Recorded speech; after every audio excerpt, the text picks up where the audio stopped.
Well, we are back again, and wow, at least a few of you came back over. 57 watching, pretty awesome, absolutely brilliant. I appreciate every single one of you that came back. Rude, you took a snapshot of me, thank you very much.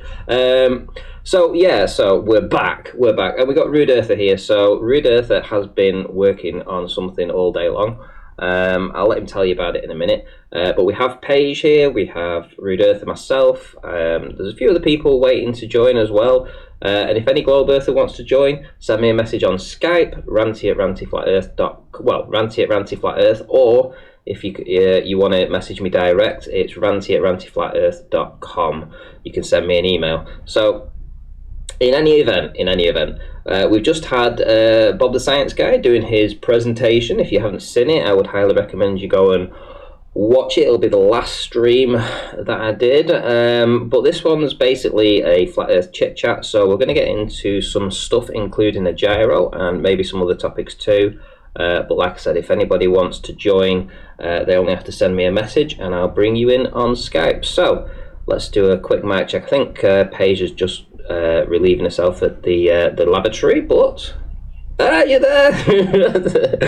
Too much information. And Pete Shea, nice to see you. Mic check quickly. You don't need to go on cam tonight, bud. Yeah, we can hear you. I've actually just realised that I didn't have you on the mic there, so it's probably a good job that the audience didn't hear what you said there, Paige. I'm only joking. Right, so Rude, how's it going, buddy? Are you ready to present something? Talk us through what you're actually... Yeah, so basically, there's a claim in me that these gyros, I'm sure someone did a presentation with like a GoPro Phantom where they tried to say it displayed 15 degrees of rotation or any rotation regarding the Coriolis effect. And I've been testing it today all day long with just one of my drones, basically with the GPS plugged out, and it's not registered any movement at all day. And I just wanted to present it, and I'm going to do an hour's worth live now if anyone wants to watch it while everyone's chatting away, and I'll just sit in the background and just display that, if that's okay. Yeah, that's fine. I mean, have you got something ready? I haven't got like a screen share because the amount of footage I took today, it was literally like 60 gig, so I'm going to have to process that. But I can share my screen now live and show you exactly what I'm talking about. Absolutely. And just leave it running now while the chat's open and stuff, and anyone's free to watch it as soon as I can find something to prop my phone up. Wonderful, no worries. So I'll tell you what I'll do. I'll take this off of. I'll take the Skype off so we don't show anything that you don't want to show.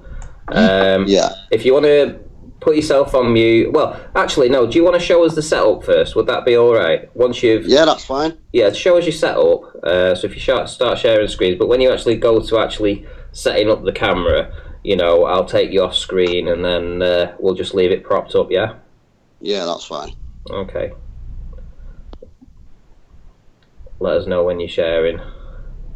Okay, I'm on now. Yeah, you're on. I can see your mug. It's an ugly mug. Right, so basically, this is one of my drones. It's got something called a vector, an Eagle Tree Vector return to home unit, and it's basically a safety unit. You can program waypoints in. It does use GPS or whatever you want to call it, but today I've plugged out the GPS, so it's just running solely with the gyros that are inside it, and this is the program that you use to set it up basically when you're taking it out, when you first install it or when you're taking it out, and it has all the bits and bobs built in, the compass and stuff like that. So I'm going to plug it in live. And today I've been recording it for about 2.5 hours, and it registered no movement at all. So it's a bit fiddly. So I've got it plugged in there now. Can you see that?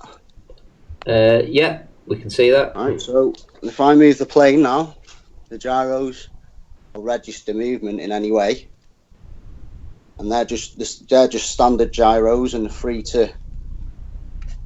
They're supposed to be like, you know, like a gyro operates. It holds firm in space, supposedly. So if I set that up straight now, give me 2 seconds. I'll just line it up. So basically what we're doing now, we're doing a live demonstration to show that this is what you've been doing essentially all day long. All day long. And you've recorded this with what? With the I've P1000? recorded with P1000 and one of my GoPros, an action cam. Okay, so what we're seeing, well, obviously what we're seeing here is a sort of like it is a live demonstration of what you've been doing, and you're going to film that screen for the time that it's actually doing this, yeah? Yeah, and it's all I've time stamped it and everything. Okay, and literally, I've got hours and hours of footage. Literally, I just need to put it together with both the action cam and the P1000 playing at the same time, because you need both perspectives. So basically, what I did before I set it up, and what the difference with these type of things when you build them like this to like Phantoms and stuff like that is. These basically give you more control over what you're doing, and the less, like the Phantom Pros and stuff, they're more restricted, and these are just open. You can basically do what you want. So basically, plugged it in, set it where I wanted it.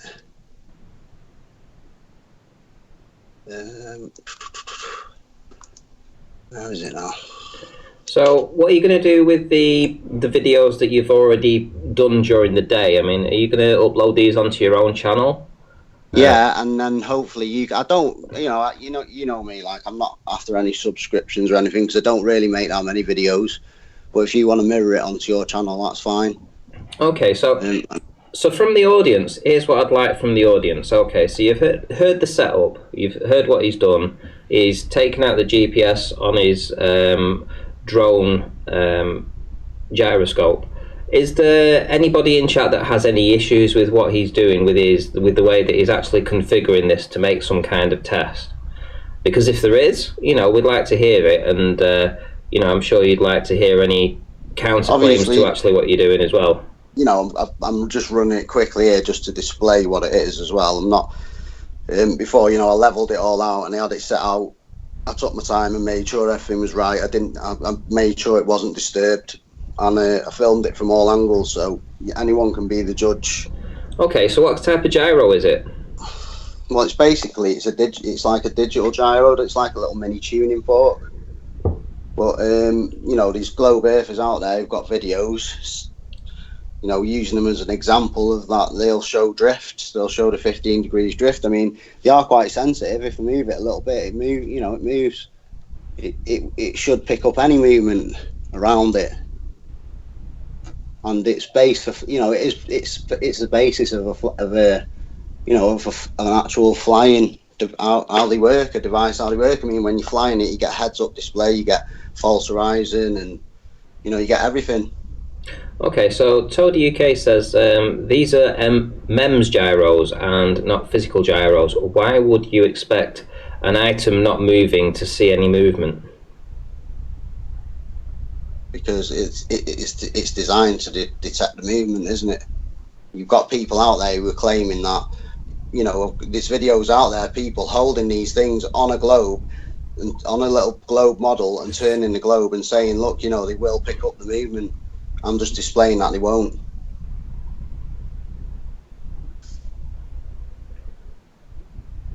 Toady, if you wanna join, let me know and I'll add you, and you can perhaps talk to Rude yourself. Did you build these gyros, Rude? Or at the end of the day, everybody talks about ring lasers. I know what's coming, ring laser gyros, but if you think back to the 1920s and 1930s, they were doing transatlantic flights using standard gyros anyway, and they still didn't show any rate of rotation. Ring laser gyros are based on the Sagnac effect, which is like the speed at which the stars rotate, not the ground necessarily. So you've got Yeah. Globebusters Bob saying MEMS accelerometers are easily sensitive enough to measure Earth movement. The problem is they don't. And I think you've been demonstrating that all day with what you've been filming here. And that's I think exactly you should my point. probably. You know, they're highly sensitive. You know, if you go onto YouTube, click. People are actually building manned flying vehicles and using this technology to stabilize the vehicle. What they're actually putting themselves into. You know, they are that effective. They're basically a small avionics unit. Would you be You know, able I've to? been doing this since 2011, since the technology first Can came out, I and it's gone. can I just say, Yeah. Ranty? I Well, think it'd be helpful if you just jumped in and explained the basic principles upon which the gyro that you're using work in simple terms for the audience, just in general. Sorry, what was that? I was just saying, I think it would be helpful if just the gyros that you have in your hand there, how they actually work, just in basic, simple terms, which is what we should be doing, right? Simplifying everything, just to the audience or just to anyone listening in general. Yeah. Also, you've been asked specifically by Ian Matheson to say, can you do us show us a good close up of the gyro? Would that be possible?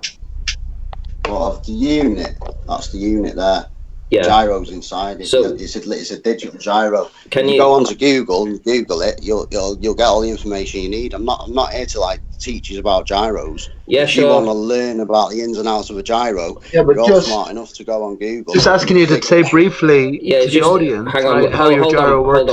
Hold on, Pete. Yeah, he's just asking if you can it just. works by detecting motion of whatever it's installed in by holding its position in space once it's set. Once the gyros are zeroed, that's it. They should hold it unless it's detect movement, and they should detect it if the Earth rotates.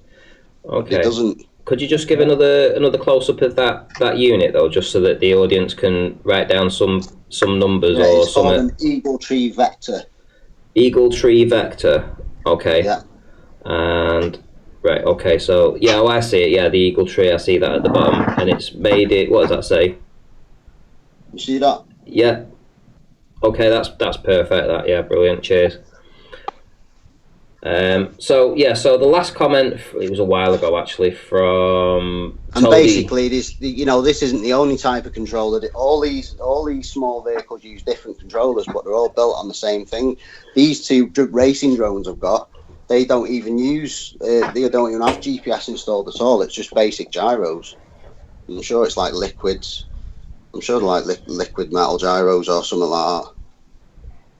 So that's what I was just asking for, a very basic rundown. I'd have to re-Google it and have a look and refresh myself. Well, that's what I'm just saying, a very basic rundown on how a gyroscope works. Do you want to take a round? I'm pretty sure it's just like a small amount of liquid, like I don't know if it's mercury or whatever, but there's some like that, and then there's some that are like small tuning forks which just detect like vibration, like the frequency of the movement, I suppose.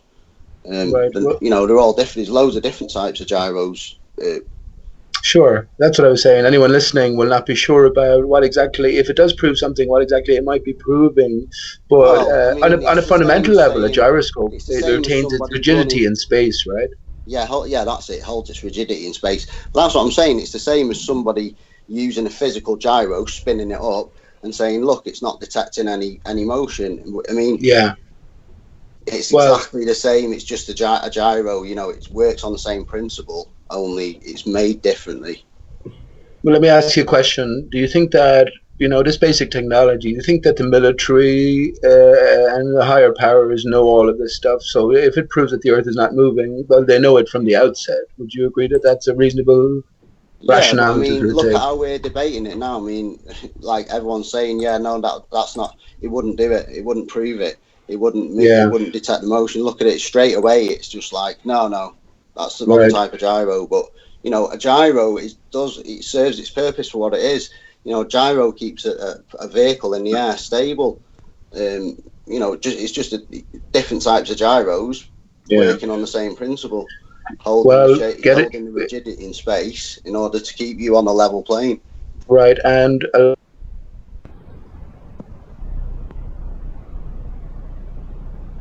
question. First of all, it has to go back to whether the Earth moves or not, because if the Earth doesn't move, then the ball is impossible. It does not enter our reckoning based on our universal experience with water at similar temperatures and pressures, and that is flat when still at atmospheric temperatures. So I agree. To prove that the Earth doesn't move, well, then it can end there. The ball, you won't even be debating anything. You know what I mean? Because the ball cannot enter the Exactly. equation. But Bob, the science guy, ran away. He ran away. You know, I'm not here to lie. I don't want any subs. I don't want any money off anyone. This is all my own equipment. This, you know, part of it's my hobby, and part of it, well, it's all my hobby really. But you know, I'm not after it. I don't want anything. I just want to show what I see, and that's all I'm doing. I'm not here to hold anybody's hand. I'm just showing you what I see, what I see myself, and what I think.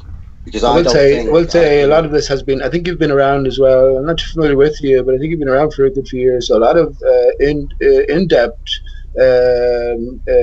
tests have been done with gyroscopes, and of course, everything leads back towards the Earth not moving. And when I say Earth, the ground beneath our feet. So we're on a surface that doesn't zero a gyro to zero? If the thing that is sitting on is moving, right? It's you know, it's impossible. Yeah, and that's a bit. I always said it right. A $2, a €2 mini spirit level made and calibrated in China proves a stationary Earth, because you know that if you sail on your boat from China to Ireland here, that bubble on flat waters would be level in the middle, right, all the way. So that proves it in itself. So once you understand, let me just say, once you understand that that is the starting point taken away from them, the ballers, right? We were all ballers, right? And that was always assumed, always never assumed in calculations. Well, then everything that follows based on that starting point is erroneous then, at best, you know, and then at worst, well, deliberate lies and mockery, and then again, at best, metaphor, you know, pointing towards the true nature of our reality that we can take clues from.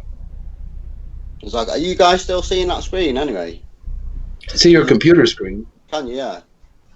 So we still had no movement. But you can't read it, really. Talking, you know, it won't move. I could stake money on it. It's not moving anywhere.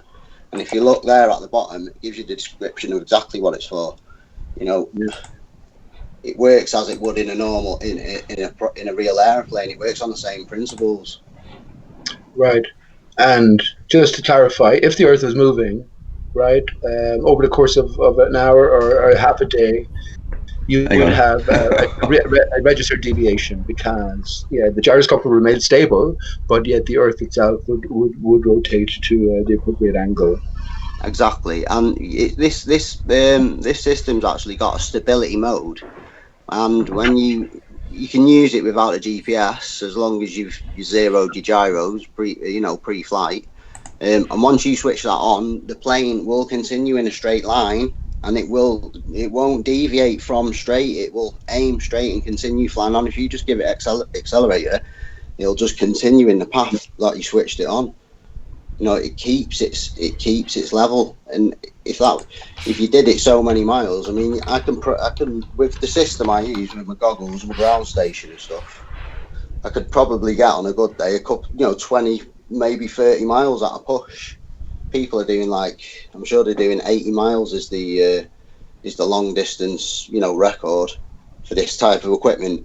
And if the public can get hold of that type of equipment that can do 80 miles just off, you know, using a ground station like that with an antenna like that, which is a patch antenna, a directional antenna, but it's circular polarized to match that, so you don't lose, you know, so you don't have as much interference basically. You can get decent distance, but if the public can get hold of that type of stuff, what have the military got? We're 50 years, mate, plus behind them. What they've got, right, exactly. And what look, are they using? Well, for the most part of the audience listening in, I will hazard to say we already know the Earth at top is flat, right? And we already know the Earth is stationary. And when it comes down to Bob the Science Guy ran away here, he won't have any arguments here. He's not wanted to be put in the spot unless he has loads of people around him to back him up. Who is our argument here? Who, as individuals, who are we trying to convince? You know what I mean? This is the bigger question, I think. I'm looking for my mute button a second, sorry. Certainly not Bob or Rumpus. They'll never concede a thing, right? You know? So. Well, to be honest, it would have been nice to have seen Bob finish his presentation, but well, he did finish his presentation. He just escaped before the audience got a chance to pin him down on some questions. But you know, he's a little chicken shit, Ranty. That's what he is. Chicken shit. Well, he took offence to me playing a clip from Travis, which, you know, to be fair, I mean, it wasn't that bad. It was just him going, Bob the Science, what? And that was it. It was like, okay, so he's paid $20 for me to play that clip. And I'm sorry, but, you know, I mean, you know, doing this stream, you know, financially, it does help if people support the show. So if he's going to give me $20 to play that clip, I'm going to play it. And he's himself telling me that he didn't want to play it whilst he was on the show, kind of like sort of said, well, he was running it. Well, no, that's not the case. You know, I mean, I'll give you a platform and I'll sit here and listen to your presentation all day long and present you to my audience. But you've got to also have a bit of give and take. You know, if somebody's wanting to give a super chat, you know, I've got to sort of like respect that, you know, and he needs to understand that too. So, you know, he needs to get off his high horse, I think, and just think, well, who is for the good of anyway? For the good of the globe, you know, he came here as a globe proponent to tell us why the Black Swan image wasn't a Black Swan image. It was basically a globe truth. He had the perfect opportunity to do that, and you know, his feelings were hurt because I played that little clip and ran off, rather than proving the Black Swan wasn't a Black Swan. I mean, that doesn't make any sense to me. You know, it really doesn't. You know, he had an opportunity. He was itching to get off. Yeah, he was itching to get off. You could tell from the audio listening. He was itching to get off, and he knew he wasn't going to jump. He knew he wasn't going to stay around for hard questions. Simple as that. Well, to be fair, I mean, I think, you know, I mean, I wasn't intending to debate him at all, and I didn't think I really debated him. I just pointed out some issues that he had with his own presentation, which was, okay, firstly, do you know what the darker area of the ocean was that you pointed to? Secondly, you're saying that refraction is evident in the images because of these the bending on these structures, which wasn't evident in the other one, the new image that was brought up. And thirdly, when Travis took that one image which showed the obstruction of the towers, there was a swell in front of him that was higher than his camera. So on all 3 points, you know, I mean, his argument was dead and buried there, but I didn't have to debate him very hard because it was clear he hadn't done his research on it. He's just seen an image and thinks he can describe it by telling us a song and dance about the Titanic. But ultimately, you know, that had nothing to do with it. You know, swell hid the bottom of the you know, all those platforms on the day Travis took that one image. And I've got another image that shows no refraction on the platforms, but shows the same horizon. You know, it's like, it's game over. I sense he was very nervous. And he's used to being able to just sit there and tell people and not have to actually answer any questions about what he says. Yeah. You know, sorry, can you still see that screen? Let me present your screen again. You got you're presenting it, yeah. But I need to try and figure out how I can get you on this. Let me see what happens when that's float. Hang on, I'm gonna try and do all these individual grid views. That doesn't work. I'm trying to get while you're doing that, Randy, let me just say, it's very interesting. He hand in hand the Black Swan mentioned with the Titanic. He really had no point to make, and it was what was there, 250, 60 people at one stage, an audience, and there was no coherency to what he was saying. For me, I know Bob is an actor. Now, most of us here as flat earthers should realize the fake nature to our reality. The Titanic was a symbolic hoax, so him mentioning that is very peculiar in itself and worthy of further conversation. But he pissed off. You did nothing wrong in that sense, but he had a set time and he had a set message to put across, and he wasn't hanging around for certain on his own. The man in the mask, Uncle Bob, the signs guy, right? For some reason, I can't just present his screen, so you can see it here anyway in the Skype. Yeah, it's odd why I can't actually get it to present just his screen. Exit full screen. You'll have to talk us through it anyway, because I don't think you're going to be able to make out what's the individual readings. Well, to be honest, he's been filming it all day, and he's actually set the video up to record, you know, in better quality than with just a phone and through a stream as well. So basically, he's trying to stream it through his phone, that's restreaming it through Skype, that's restreaming it through my Skype, that's restreaming it on my channel. So it's all going to be blurred to hell anyway. But ultimately, you know, what he's showing here is that there is no drift with his gyroscope. But he's filmed it on multiple devices, and he's got it in really good quality. So he's got it not just on the P1000, which films in 4K, but he's also got it on he's got it on something else anyway. But basically, he's going to upload these to his channel, and he said he's going to send me the video too, so I can perhaps put a video together. So basically, we're doing this live anyway, but he's got a whole collection of hours of footage from today that shows there's no movement. So yeah. Do you understand? What I've noticed, I even had it aligned 2 ways. Like I had it aligned first southwest, to see if we get like drift on sort of the ailerons, a bit whatever, the aileron, the roll, and I got no drift on that. And then I aligned it south to see if I'd get any sort of drift at all, but there was nothing at all. I did it an hour and a half each way, and there was nothing at all. No registered drift at all, pretty much. And I did it this afternoon without filming it, just to see if it would. I didn't want to come on here, stick it on, and then look like a fool and see it, rolling around, and everyone just saying, "There you go." It doesn't register it. If there is a drift, it does. These gyros definitely do not register it. I've got my mate here. He's come around with one of his drones, and he's got a different system going on his with different software, and it shows you. It's more detailed. It's like a live graph of the movement rather than just showing you the. I can show it you here anyway, quickly. And I probably have to keep talking so it keeps it on, but he's moving it there. If you put it level on the ground. Gyroscope bit. Yeah. Sorry, I'm not ignoring you, Toady, at all. I'm seeing what you said. He says if he was to calibrate his gyros now and leave it, it'd be.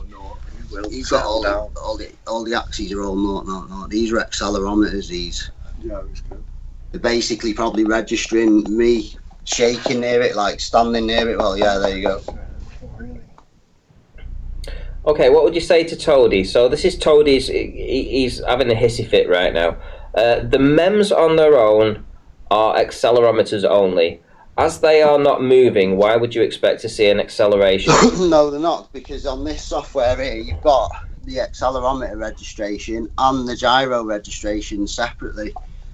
The gyros aren't an gyro. Yeah, well, it is pretty much like. It's the same. It registers a different type of thing. Look, it's the same thing. It's a fucking accelerometer. It is a gyro.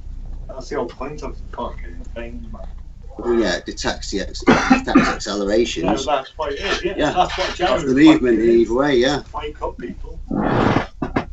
Okay, so. Can I do a quick mic check, Ranty? Yeah. Can you hear me? You're coming through great there. Awesome stuff. No, good stuff. I just want to comment about what Toady's saying, right? He's saying that MEMS gyro isn't moving, right? But wait a minute, I thought we were on a rotating ball, according to them. So it should register, because it is moving, because apparently we're rotating.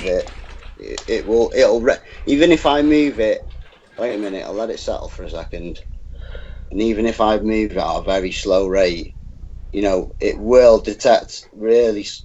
I mean, I'd have to put it on sort of maybe my P1000 stand, because it's got really small angles of movement when you zoomed in.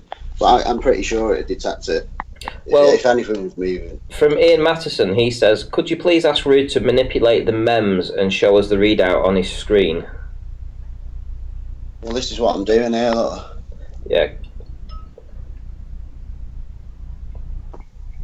Can you see the live graph rolling across? Well, it's a little out of focus with the Yeah, no, pixelation. It's hard to do it like this, but there's no other way for me. I've just got this phone at the minute that I can get video going with online. Yeah, but you've got video of this with the I've P1000. got video now. of mine, and what I'll do, I'll take some video of this tonight and show it as an example. You know, I'll show it as a clear example next to what I've recorded as well today. I'll in a minute I'll set my camera up on that and just let's for the sake of clarity go, because Toady is mentioned here, go back to basic principles. Tony, have you got a drone, Toady?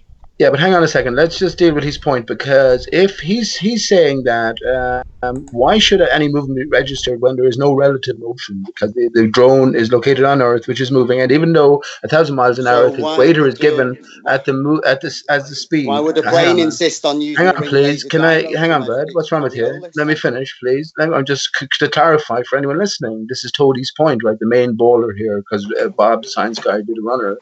Yeah. So the MEMS accelerometer shouldn't register any movement, even though the Earth is moving, but because in relation to one another there is no movement, there should be none expected. That's his point. Whereas our point, or your point, would be that, well, off you go.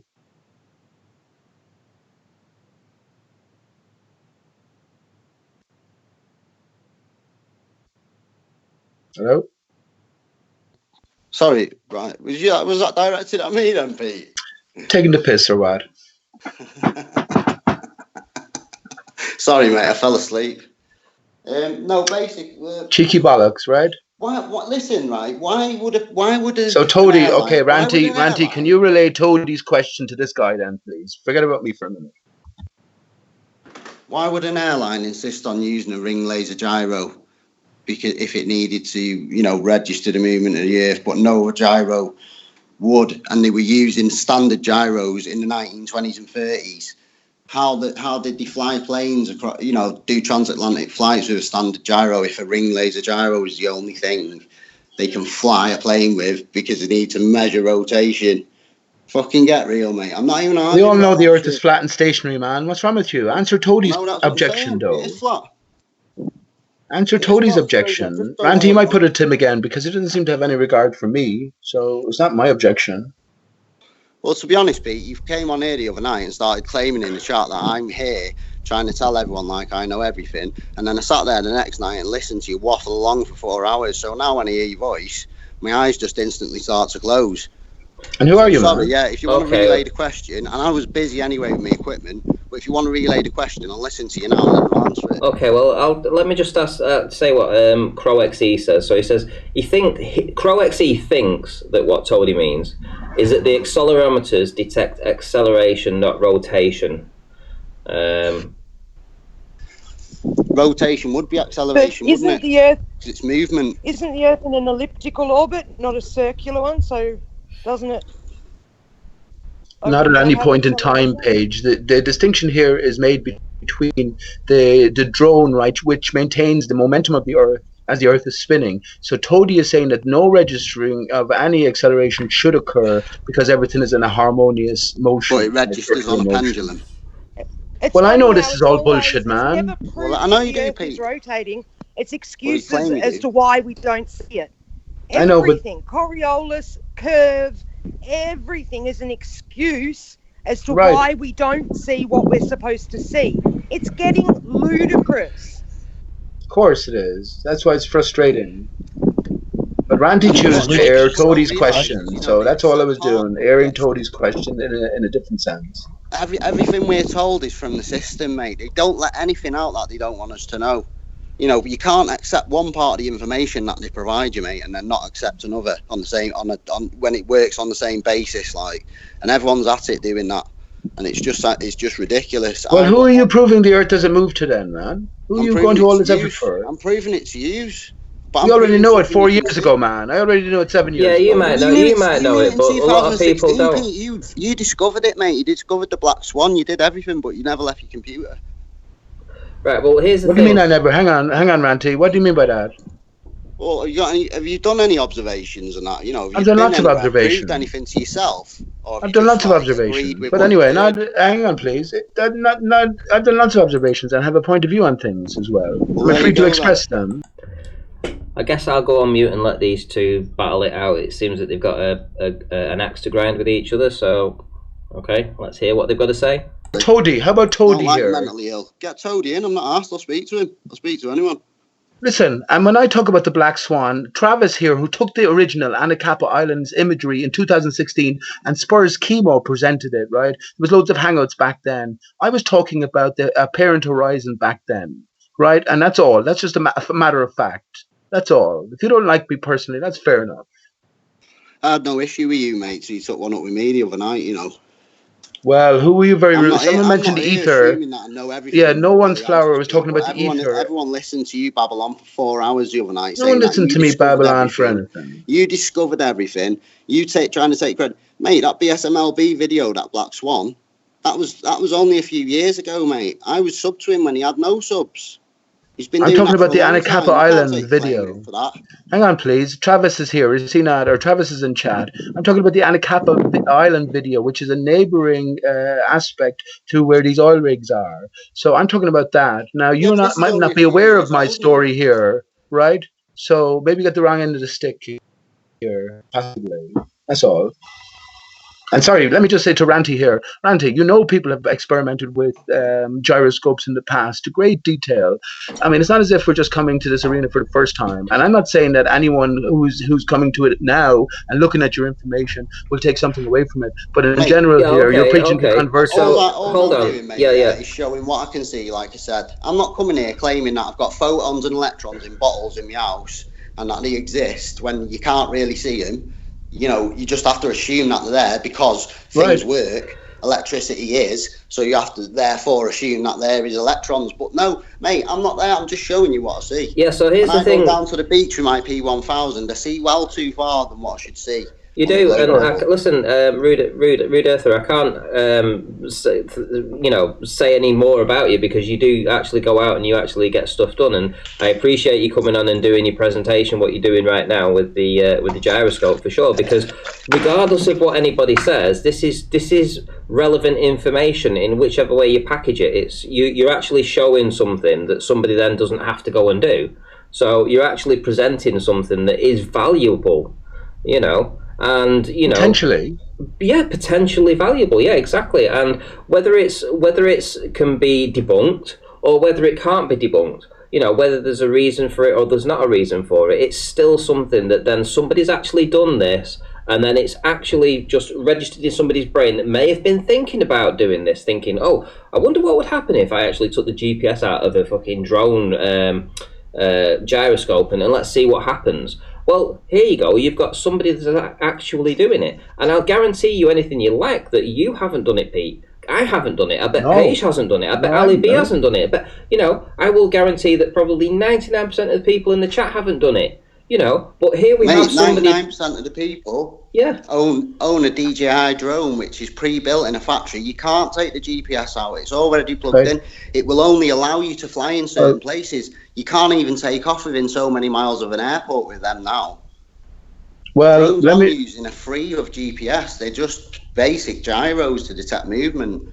Let me just say to Ranty that of course the mind has to be applied to everything, and the likes of as the official story goes, the likes of Stephen Hawking or Einstein pretty much solved the universe from their armchair or wheelchair.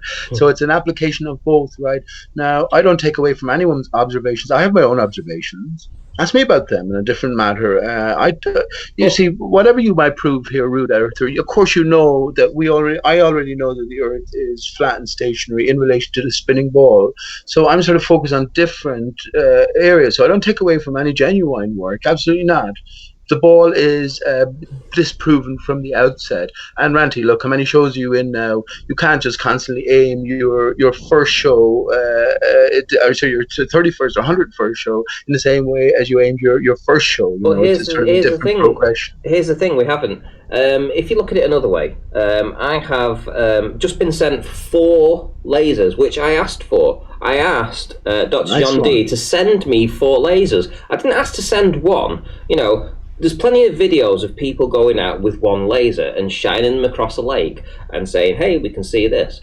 but there's nobody doing it from the side, and there's nobody doing it with 1, 2, 3, 4 lasers. Well, Right. I've got the idea to put them on steps and have them incrementally higher above one another, so that you can see the difference as they go in altitude. You know, from Right. 2 feet, 4, 6, 8, 10, 12, whatever, different steps, to see what effect, you know, it actually has when it goes across water. This is an evolvement of the argument. You know, what Rude's doing here is it's something, you know, nobody had drones of the standards that he has. He has some amazing drones, right? Really high quality drones that he's putting, you know, and he's dismantling them and showing you this, and he's getting all the technology out to show you all these, you know, all the processors are doing on the computer live. I mean, it's excellent. I can't fault him for doing this. And there's a super chat, by the way, from Matt Byman. To detect motion, you need a reference point. Datum. Motion is measured from and against the datum. 0. Stand still. Thank you very much for the super chat.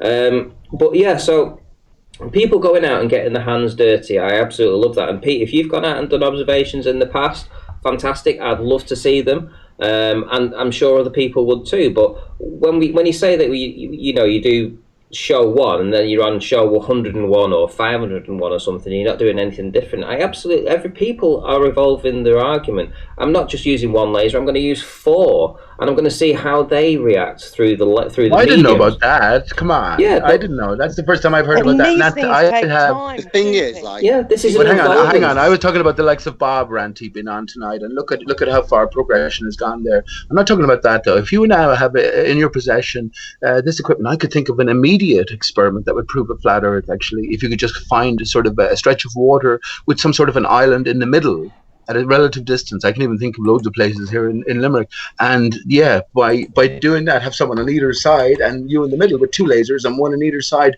That's a proof in itself. That's absolutely fun, you know. But again, who are we? Who are you convincing? That's my point. Yeah, But the thing is, Pete, it's not that we don't have proof. We've shown them Right. plenty of proof. I They've know. got excuses. This is Exactly. where we're at the moment. That we're having to argue with them over why we don't see what we should be seeing. Right. And, you know, in my opinion, I don't think we're ever going to get through. No, it's these people. futile. It's futile. Yeah, Well, so here's- it's not here- about them. It's about the people on the fence Yeah, exactly. that are watching in the chat that, you know, Right. aren't quite sure yet. You know, that's what it's about for me. It's not Yeah. about the people like Rumpus or you know, any of these idiots. It's not about them. It's about, you know, Sure. the normal people like me and like my family, and, you know, that just want to know the truth. We just want to know where the hell we live and, you know, what the fuck's going on. But something like Rude Earther's observations and equipment here would sort of be beyond the basic beginner coming into it, you know. So, but you know, absolutely, all efforts, all honest endeavors, absolutely, everyone has their own path here. I don't take it away from anybody. So yeah, just something else that was mentioned before. It's like we're told that, oh yeah, it's been known for hundreds of years and blah blah blah. Well, something cropped up to me when I was on Jaren's earlier, because he invited me to come on his show, which I absolutely loved jumping on with those guys. It was fantastic. All right, I didn't know that. And we was on there, and we were talking about you know, navigation and gyroscopes and stuff like this. And I'd got to thinking, and I thought, well, the British ruled the waves. You know, I mean, it was what we did. You know, we had total control over the oceans. You know, 16th, 17th, 18th century. You know, we were. You know, we went everywhere. We colonized 2/3 of the world. And when you think of that, and then you think that there was also an article in the 1900s where they were thinking of sort of like taking somebody to court for heresy for preaching that the Earth was a globe. So if that's the case, then that would say that if it was heretic to talk about the Earth being a globe at the start of the 20th century, how the hell did we colonize and take over most of the world and rule the waves as a nation if we believed that the Earth was flat and actually it was a globe? How the hell did we get around? That thing, Ranty, about the heresy, that's hello Ranty, everybody. That's not correct. I think that was sarcasm. That wasn't. I don't think that was correct. I think that was sarcasm at the time. That was like satire. Oh yeah, but it Well, wasn't. more. Well, it wasn't satire that in 1920 there was a woman that was being taught the flat Earth at school.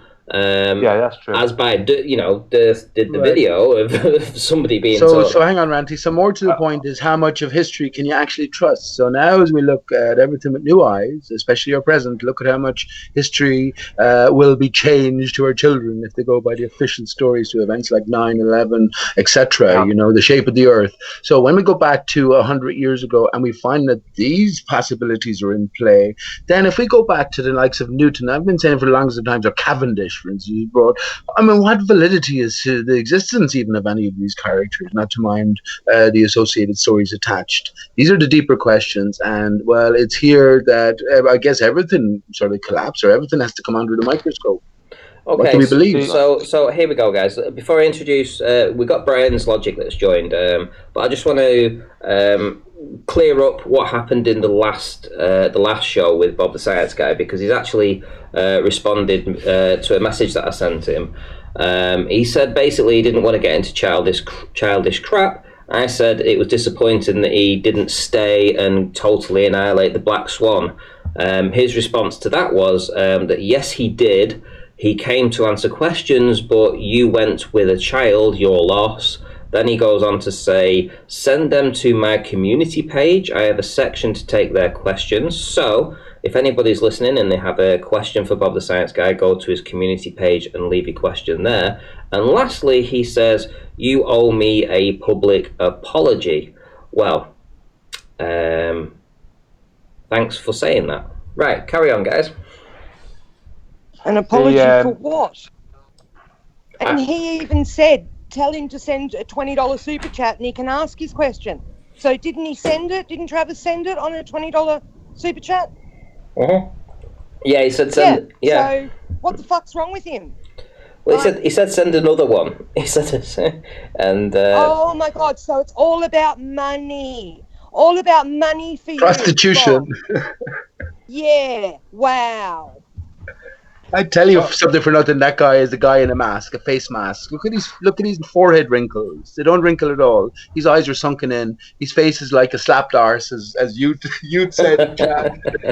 Shout out to JQ for the $2 super chat, who says he will give Bob $100 to come back. Bob the Science Guy, you've been called out by JQ, who will give you $100 to come back and finish the debate. We can make it part 2 and I can edit it back together. So the ball's in your court. $100 to come back for what, an hour's work? That's got to pay pretty well. It's pretty close to what you're earning being a scientist, doctor thing, whatever it is that you do. In a tranny prostitute. He doesn't want to have to answer questions in real time. He wants to be able to have a question, read it, go away, think about his answer, make sure he's not going to get, painted into a corner or something. He will never come and answer questions, in real time to us, face to face, as much as we can on the internet, but in real time. They won't do that because they've seen how people like Brenda and the Rumpus get painted into corners, and they talk themselves into these positions. You just lead them down a path, give them enough rope, and they hang themselves. And there's no forfeit for them, though, Paige. Times, they won't do it anymore. Yeah, so there's no forfeit. That is an excuse to run away.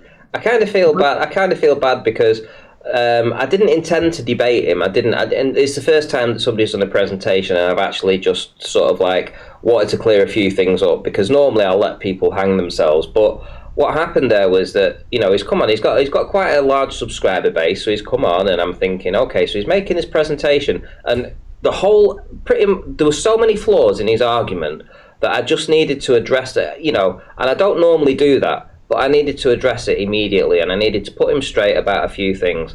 And I think what's happened there is that because I did that, it undermined everybody else's questions. Because I think he realised, to be honest, this is just how I feel. I think he realised that, his entire presentation was complete bullshit. From just me. No, Ranty, there has to be more to it. Think about it. The Titanic. There might be more to it, but at the base. But why level, mention he the wasn't Titanic expecting Ramsay page? to call him out on anything. Yeah, but look, we know he's acting his part, but why mention the Titanic? He's a pretty intelligent guy, and he's many arguments he could make. But why bring in the Titanic? First of all, is that cloud over? What exactly is going on here with the Titanic and the historical story here? I said it's something different. It's a symbolic hoax, right? But why did he do that and then walk away so quickly? I said it's something else. But Pete, you have to remember that 90% of the people that we're appealing to at the moment aren't even up to speed with, a tenth of the hoaxes that have gone on. So, we have to start at the beginning with these people. 90% of the people in chat listening now are well aware of the hoaxes. No, If you want to talk about teenagers who are just going to come to this arena tomorrow, well, you can't talk like you're aiming that at them. Well, hang on just 1 second. So, JQ again, $100 to come back and answer the questions like a man, Bob the Science Guy. That's from JQ. And one thing I would say is that, like you say, Pete, I mean, a lot of people that are coming into this conspiracy, well, not this conspiracy, but into the actual realms of conspiracies, haven't had a chance to actually go through everything. And Paige is quite right, and she's saying that a lot of people that have come across this topic probably don't know about some stuff that you're going to be mentioning in the coming hour, I would imagine. But 9/11 or stuff like personal experience, because Flat Earth was literally my first conspiracy. Like, right. I hadn't looked into it. I hadn't actually looked at it. I didn't think 9/11 was what it was, but I hadn't actually looked into it. I had, I just had a newborn baby at the time, and, my life was doing other things. But Flat Earth was what made me go, oh, hang on. If they can lie about what we're standing on, where we live, what the hell else have they lied about? So then I started looking into everything else.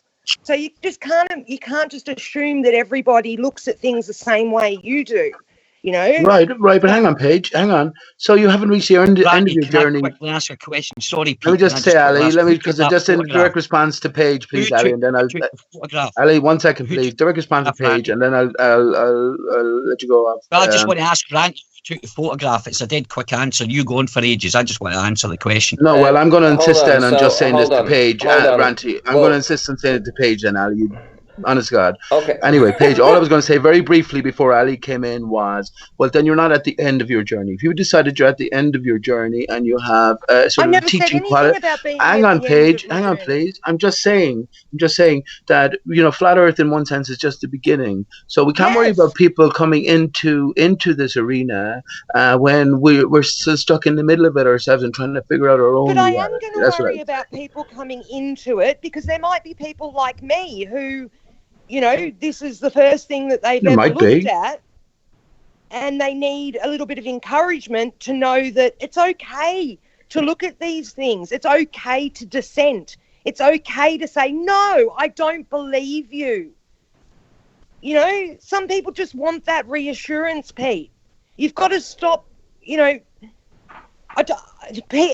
not everybody's the same, and you just seem to want everybody to look at everything the same way you do, and that's not going to happen. Sorry, but it's not.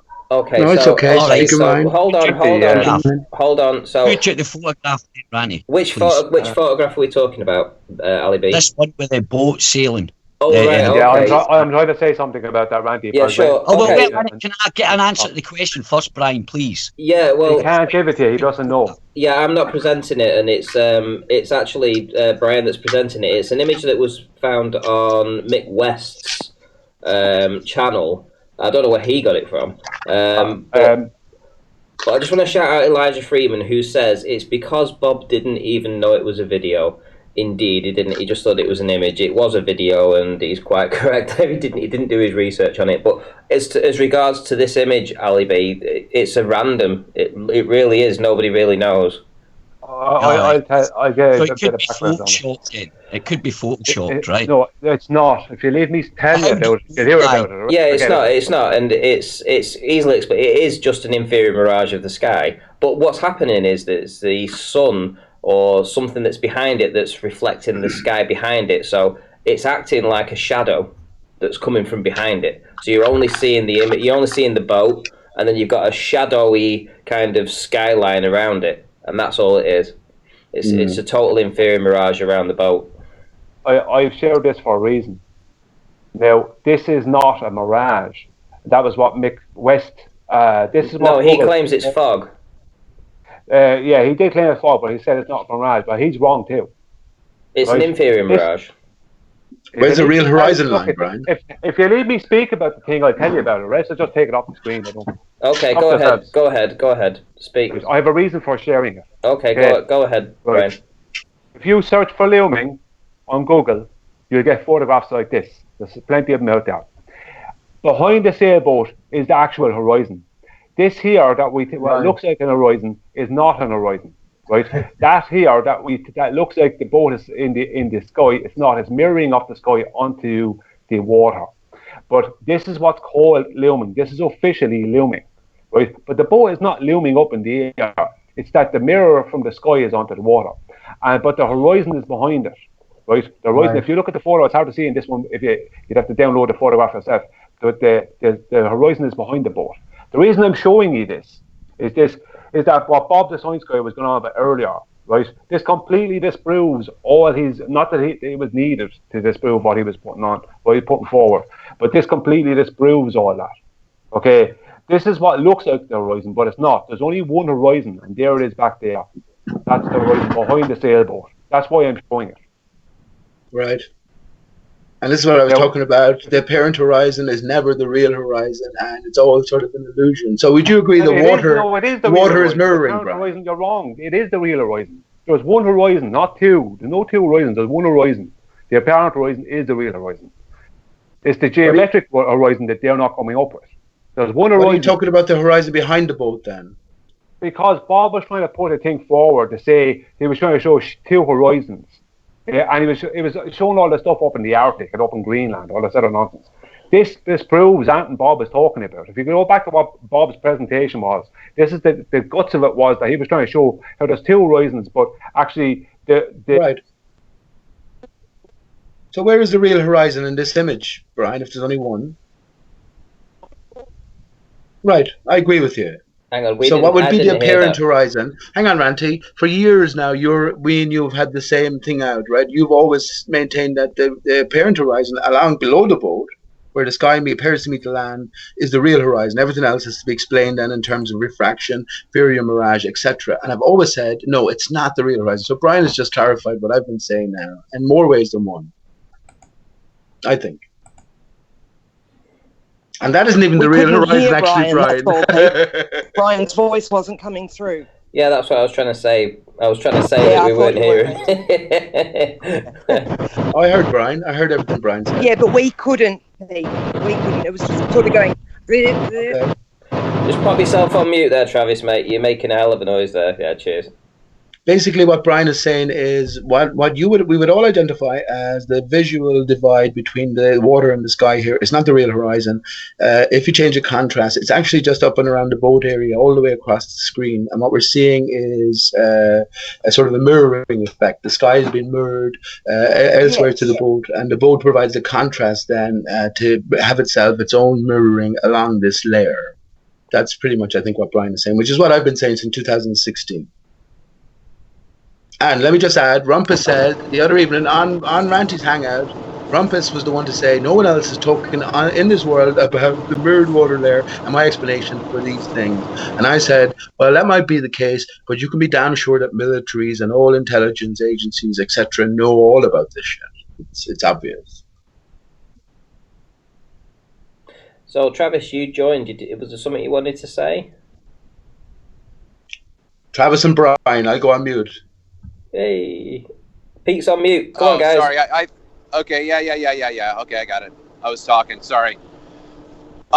Okay, so I have made these comments on my channel, and I'm going to repeat them here. What's your channel? Whoa, hang on. What's your channel name? It is The Plain Truth. The Plain Truth. And if you want an easier way to find it, just add Anacapa Islands or the Channel Islands. It'll help narrow down the algorithms. Okay, so you were saying? So I've made comments along the lines that I believe that certain classifications of mirages have been misidentified, and this is one of them. Okay, this is not a superior mirage. Okay, this is an inferior mirage. Yep. You do not have a second image of the boat, but you have the mirror of the sky underneath it. If the mirage were not there, all you would be seeing was a boat on water. The reason why this guy took a picture is because it looks like the boat is not on water. But we all know that boats only exist on water. Can I do a shout out here to Sky Free? So if you haven't joined Sky Free channel, that's SKY space FREE, Sky Free, and that's it. So you just type in that. It's a channel, and they do observations just like this across a 600-foot lake, and they get these effects happening on, with an observation height of a couple of inches, which there should be no earth curve bearing in mind in between these, and you see these same effects. You see the inferior mirage, you see it disappearing into the inferior mirage, you see it floating on the water. Absolutely excellent channel, Sky Free. Everybody go and subscribe when you get the opportunity. Wide Awake did it in 2016, but no one jumped on that then. Just like with the mirrored water layer back then, no one jumped on it. It seems like it's all sort of rolled out and scripted to me. But Travis, I'd like to hear Brian and you arguing about the actual cause of this mirroring, this inferior mirage, which is a baller term, right? Because this horizon, let me just say, and I'll go on mute then, this horizon here, and I caught Rumpus out today, Jose actually shut down his show because the question was so difficult. We'd all identify this visual horizon across, and the boat is floating above it, as the maybe literal horizon, but it's not the case. And if it isn't the case, well, how do we calculate how far it is to that horizon? These are the difficult questions that Bob doesn't like answering, and I should think you will have difficulty with it. And hopefully Brian is back in, is he? Hello, can you hear me? Check. Ranty. Mic check. I'm just. Yeah, you're good, Brian. You have a word with Travis as to the cause of what's going on here. Well, hold on, just real quick. Ranty, is the reason why you gave Sky Free a plug because I dropped off or you couldn't hear me because I was kind of talking? But no, you'd finished, I think. Okay, all right. I don't remember, but I thought it was just weird that you started talking about Sky Free, so I thought, well, maybe I dropped off. No, I don't think you dropped off. I think it was more to do with the point that you were saying that you see these images. No, Pete Shea asked a question about what was happening. Maybe you did drop off because Pete Shea was talking then, and we didn't hear you. So I was answering Pete. Yeah, it was okay. I just remember I couldn't hear Travis and Brian to have this out. So Travis and Brian are here now. Off you go.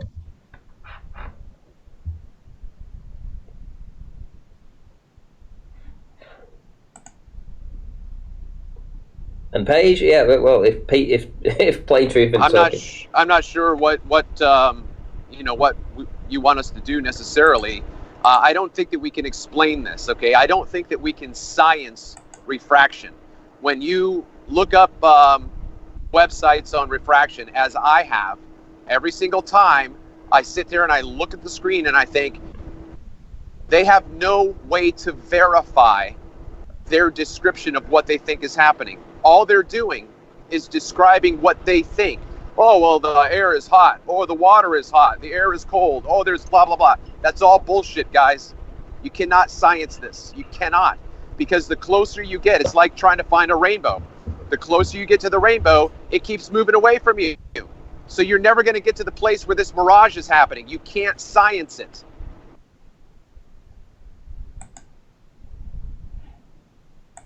And another problem we have is that we're trying to use their science, their explanations to explain what we're seeing when, it might be something completely different. Hang on, Paige. You can't science it, Travis, but yet you have an ether band.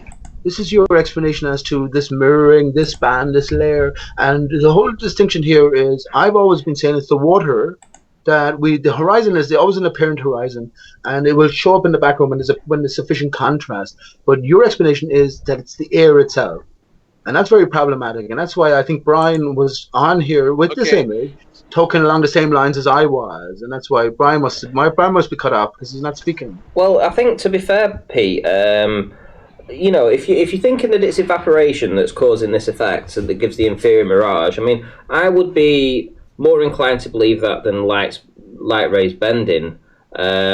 However, if you're going to say that it's evaporation, it is in the air. I mean, that's how I describe it. It's in the air. It's in the atmosphere. It's not in the physical water. It's evaporation that's in the air. It may give a mirrored water layer, but it's still, that mirrored water layer is a cumulative effect that's happening in the atmosphere. It's not happening on the water. Yeah, exactly. But the point is, hang on, the point is here, where is the horizon? And Brian came on. I didn't know he was coming on with this image. I don't have any contact with Brian outside of like a chat on here. We chatted the other night. But he came on and said, well, what appears to be the horizon is not the horizon. The real horizon is behind the boat. Or as we can make it out, behind the boat. To be honest, there's no way to determine where the real horizon is. There's no. Listen, the only thing you can say is that the boat is on water. So where the horizon is beyond that, it could be as high as the sail for all we know. So hang on, are we seeing the water that the boat is on, Ranty? Are we seeing the water that the boat is on? No, we're just not. We're not seeing the boat. We're not seeing the water that the boat's on. But the boat is on the water. The boat is on water, but it's hidden behind the inferior mirage. But how about the water mirroring as we're looking over a vast span of water? How about that? It compresses up. So we're looking, the Black Swan showed us that we're looking all the way to the targets along. Hang on, Travis. We're looking all the way along the water to the targets. The Black Swan showed that, Travis, you have a part to play in that, right? But not only that, all the way then to the horizon, apparent horizon in the distance, right? It's the whole argument. So we're looking all the way along water. What don't you understand about that? Yeah, now, when you break down, the distances, the water above the apparent horizon, right, will start to mirror because it's compressed. That's the best explanation. You agreed. The boat is on water itself. The boat is on water. Yeah, I'll agree with that. But to determine how far the horizon is beyond that, it's indeterminable. You can't tell. All you can say is that we absolutely know that the boat is on water. Right. That's it. Unless you had a sunset. Imagine a sunset came in there way behind that boat in the distance. Then a different mirroring layer. And that would be the ultimate horizon that we can sort of equate to on an Earth. The furthest distance we can see over the plane. This is what's called the astronomical horizon, where the mirrored water layer ends and the sky begins. Simple as that. You had something to say there? Okay, yes, please. If you could share that screenshot that I sent you. Oh, right. Okay. What, in the chat? Yeah. Can anyone hear me? This chat. Yeah, I can hear you, Brian. Hello. I'll tell you what. First, before we go check this. Yeah, before we go any further, what I will do is, because Brian's been presenting this image for such a long time, and I'm sure he's got something to say. Before we move on to your next image, I really want to hear what Brian's got to say about this. Right. Thank you, Randy. I was trying to talk, and no matter what I did, nobody could hear me. The reason I presented this is that you can get this photograph off Google, and you can see that the horizon is behind that boat. Right? It's faintly visible, but there's a difference in you can see where the sky is slightly lighter than what's on the water. It's hard to decipher exactly where it is, but it's definitely behind the boat.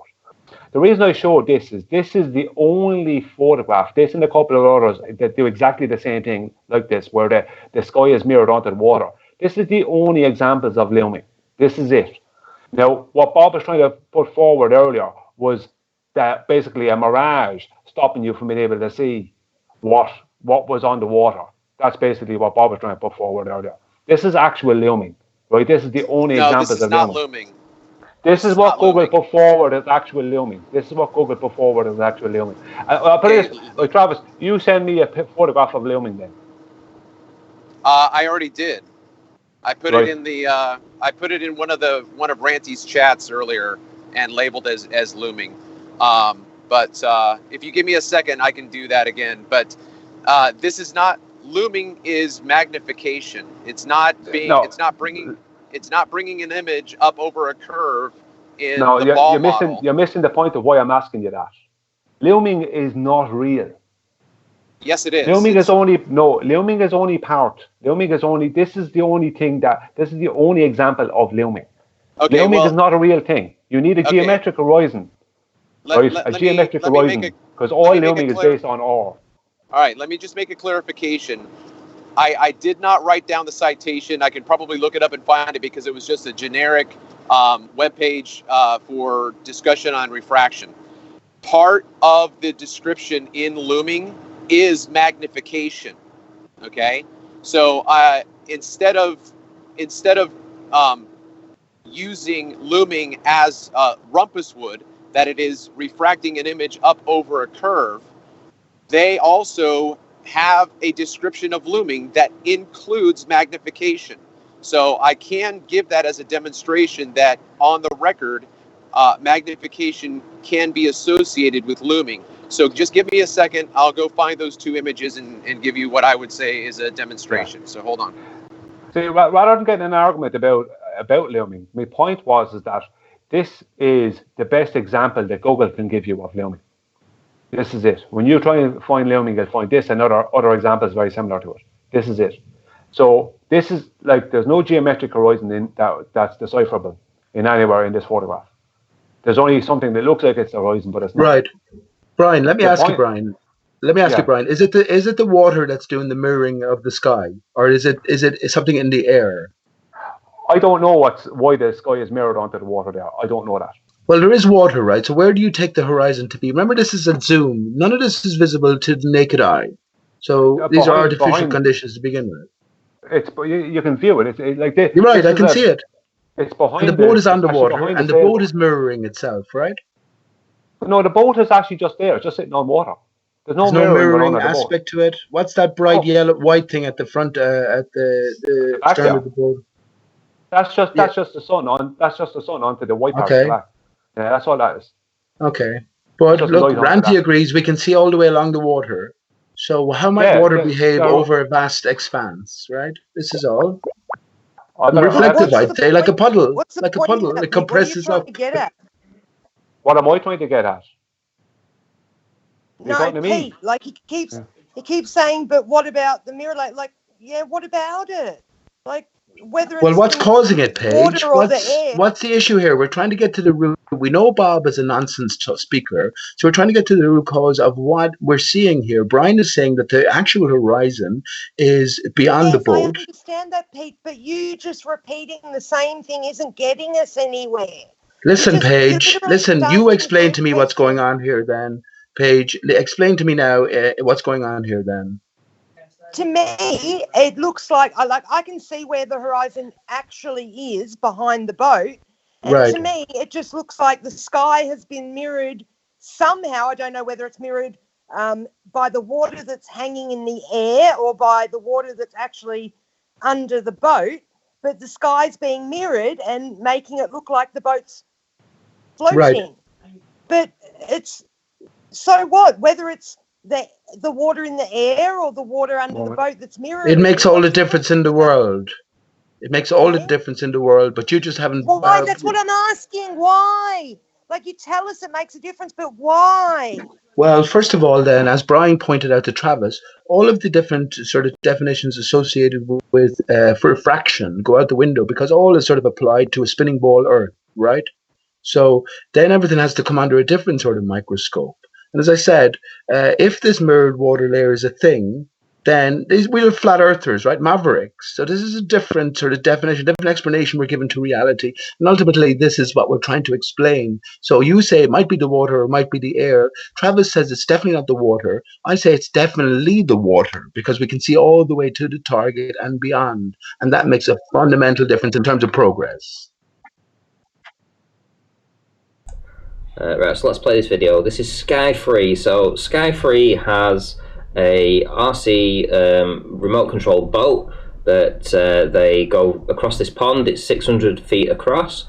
They set the camera up to no more than 2 inches above the water. So essentially this should still be no earth curve, but watch some of the effects that go on this boat. Let me pause it there. There's the boat. Right, there's the boat right now, and beneath it we have the inferior mirage. We have this is the background. This is the grass behind it. So if you replace the grass with the sky, and just say this was the sky, and there's the inferior, you know, the area where you get the inferior mirage, and as you can see, the inferior mirage starts here, which is higher up than the boat. So that would be repeating the sky down on it. But can you see how the sky is, or what would be the sky, would be all beneath this boat? It looks like it's floating. Look at this boat. Right. Watch it. Here we go. Yes. Look at this. Yeah. Boom, ba-doom, boom, boom. Just Right. awesome video. I mean, this is small scale demonstration. And Pete's right, to be fair. Pete is right in this particular case. In this particular case, it's the water reflecting that's causing this.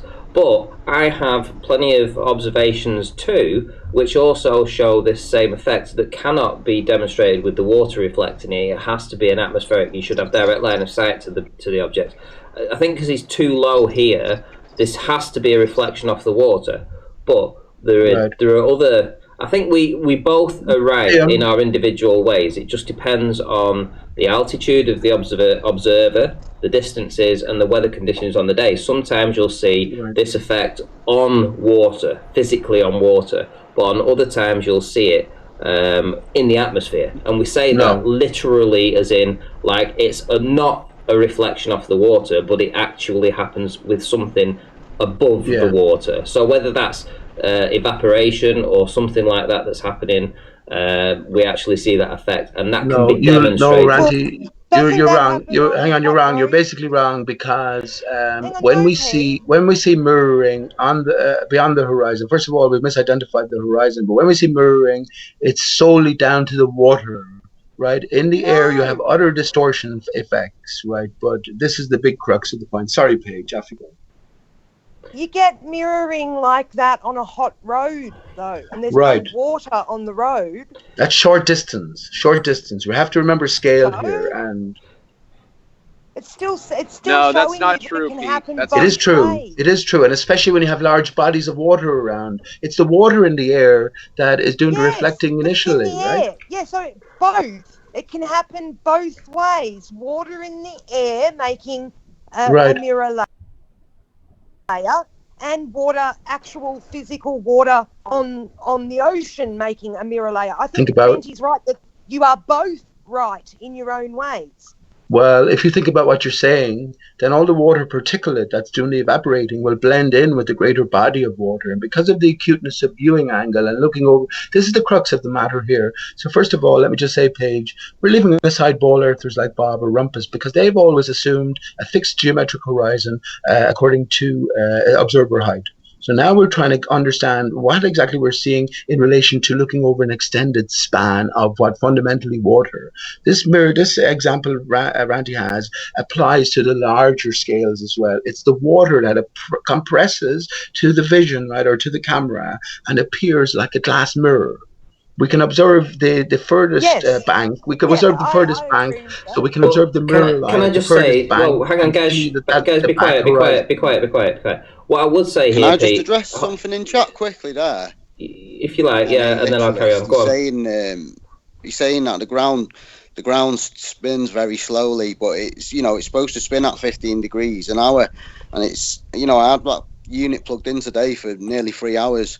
So you can't say it's not going to detect some sort of movement. It detected nothing. It didn't even detect a glimmer of movement. It didn't even detect a crevice, a sniff, a photon, if you like.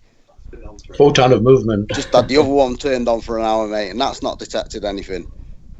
There's no movement being detected by these accelerometers or gyros or whatever you want to call them, and they're designed to do that.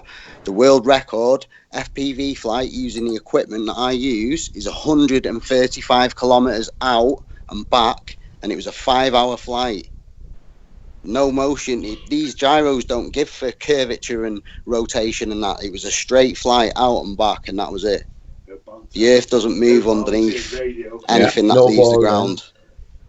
Yeah, the ball is impossible if the earth doesn't move. Have you guys seen that video of the drone at 33,000 feet?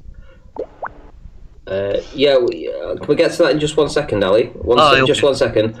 I just want to finish up with this with Pete, what he said here, because I actually agreed with him that on this particular occasion, I have a feeling that it was the water reflection that was causing the inferior mirage on this particular day. Doesn't mean that's always the case, but one thing you will notice is that on this particular day, the boat disappears completely. It's completely immersed in the reflection and disappears. Now, so that why is that, Ranty? Well, let me just Why finish. is that? Well, let me just finish, Pete. So what I'm saying is that on this particular day, I will agree with that.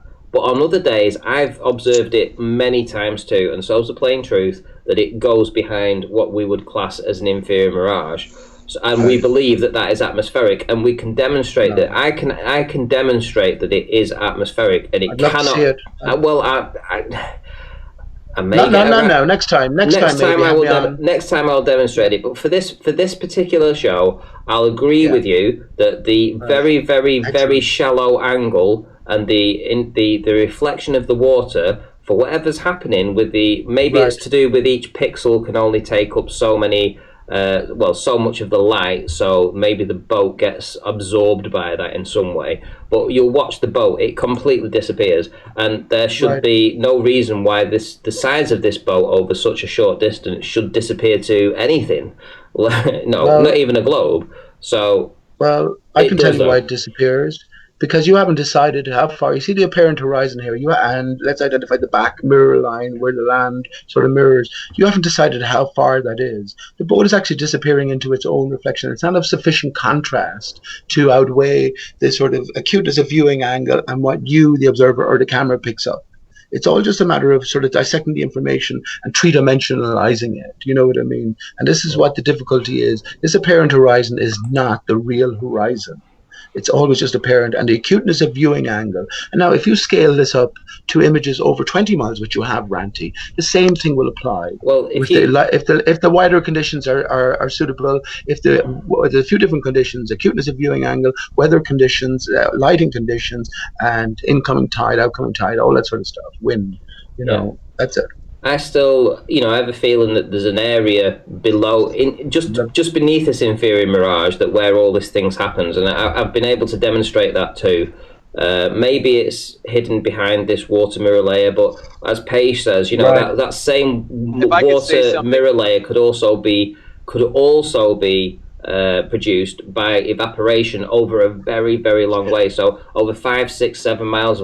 If you've got evaporation happening, that will create its own independent mirrored water layer above the water, the physical water. But because you're viewing it optically, rather, you're not looking at the physical water, because it's an optical thing. It's a build-up.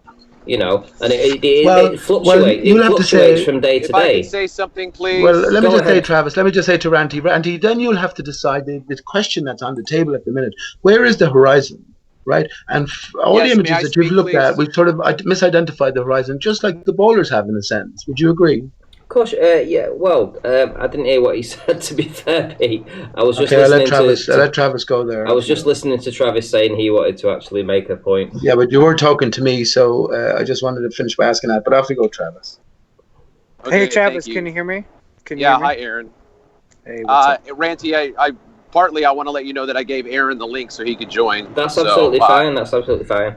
I just want to give a shout out to JQ because he's done a super chat. So, and then I'll let you guys crack on. So, Bob, I'm giving you $20 of my money to Ranty. You're down $80 now. I hope you'll come back and try to debunk the Black Swan because you failed to do that the first time. Lots of unanswered questions and time is running out, Bob. Nice one, go down $1 an hour from here on in.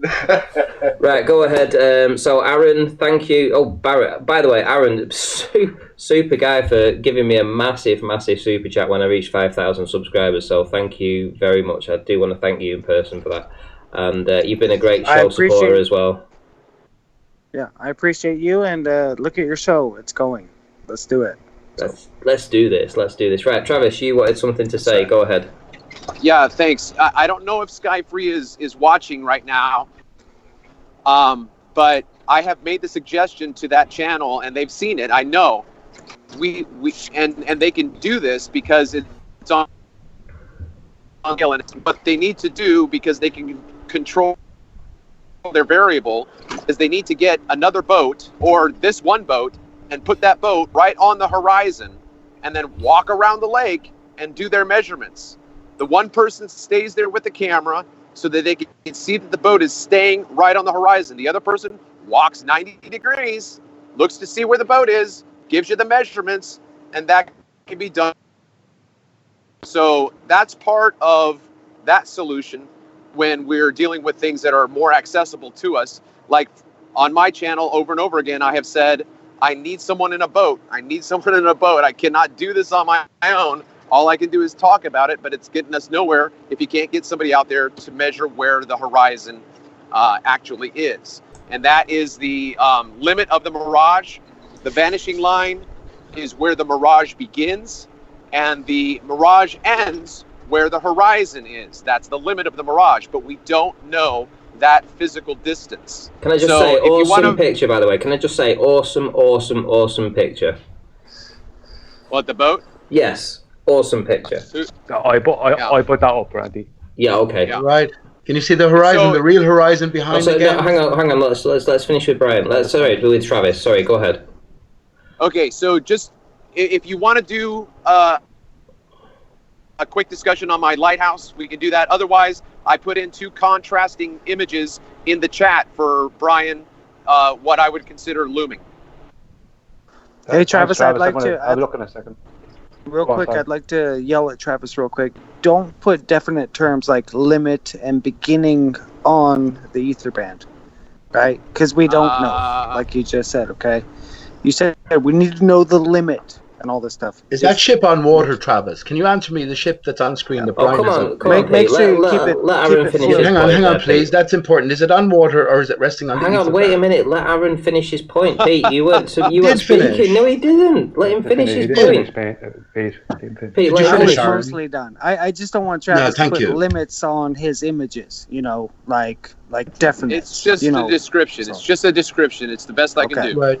And I gauged that Aaron was mostly finished, and that's why I asked Travis, now that he's here, where is the horizon here, Travis? Is that boat on water, or is it on the ether band? I have a reason. The reason I share this photograph is because it's the same thing as the last one, except for the horizon is more visible in this one. It's the exact same thing, except the horizon is more visible because the water is a little bit more choppy. So where does Travis place the horizon, Brian? Well, the horizon line is just at the bottom. Where does Travis place it? Travis, I know where I can see it as you can see it. Where does Travis place it? Okay, I can only do so much because I'm driving right now, but I've seen the picture briefly. I can give you a description based on comparative videos that I have of my shots that are similar to this. Where's the horizon line? Hold on, please. Okay, the boat is on physical water. The aether band is creating the refractive distortion that is vanishing the water that you should see in the distance. Now, if there's something in the air that looks kind of dark or wispy or a different shade, that very well could be the extended plane of water in the distance, which would then show you that the actual horizon is farther away. It could possibly be is the boat in the ether band itself, right? Well, it is because it's being there's refraction on the boat. The boat is not a clear image. Absolutely. It's not a pristine image. So yes, it's in the band. No, the boat is very pristine.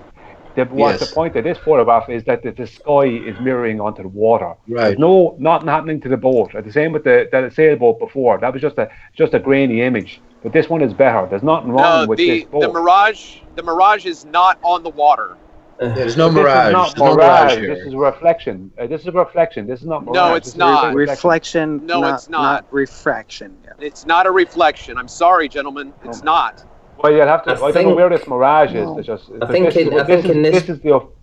In this particular case, it may well be a reflection. That's just my personal opinion. I get a Nobel Prize for this. I may be wrong. Listen, probably guys, am wrong. It doesn't have to be a reflection of the subject image. Okay, there's a reflection of the sky. There's a reflection of the water. You're looking through, right? One thing I would say. Where's the real horizon? Is the question. Hold on, guys. Hold on, guys. Well, hang on. We do know. Pete, let me finish. No, that's Pete. where it is, Pete. Can I speak? Infinity.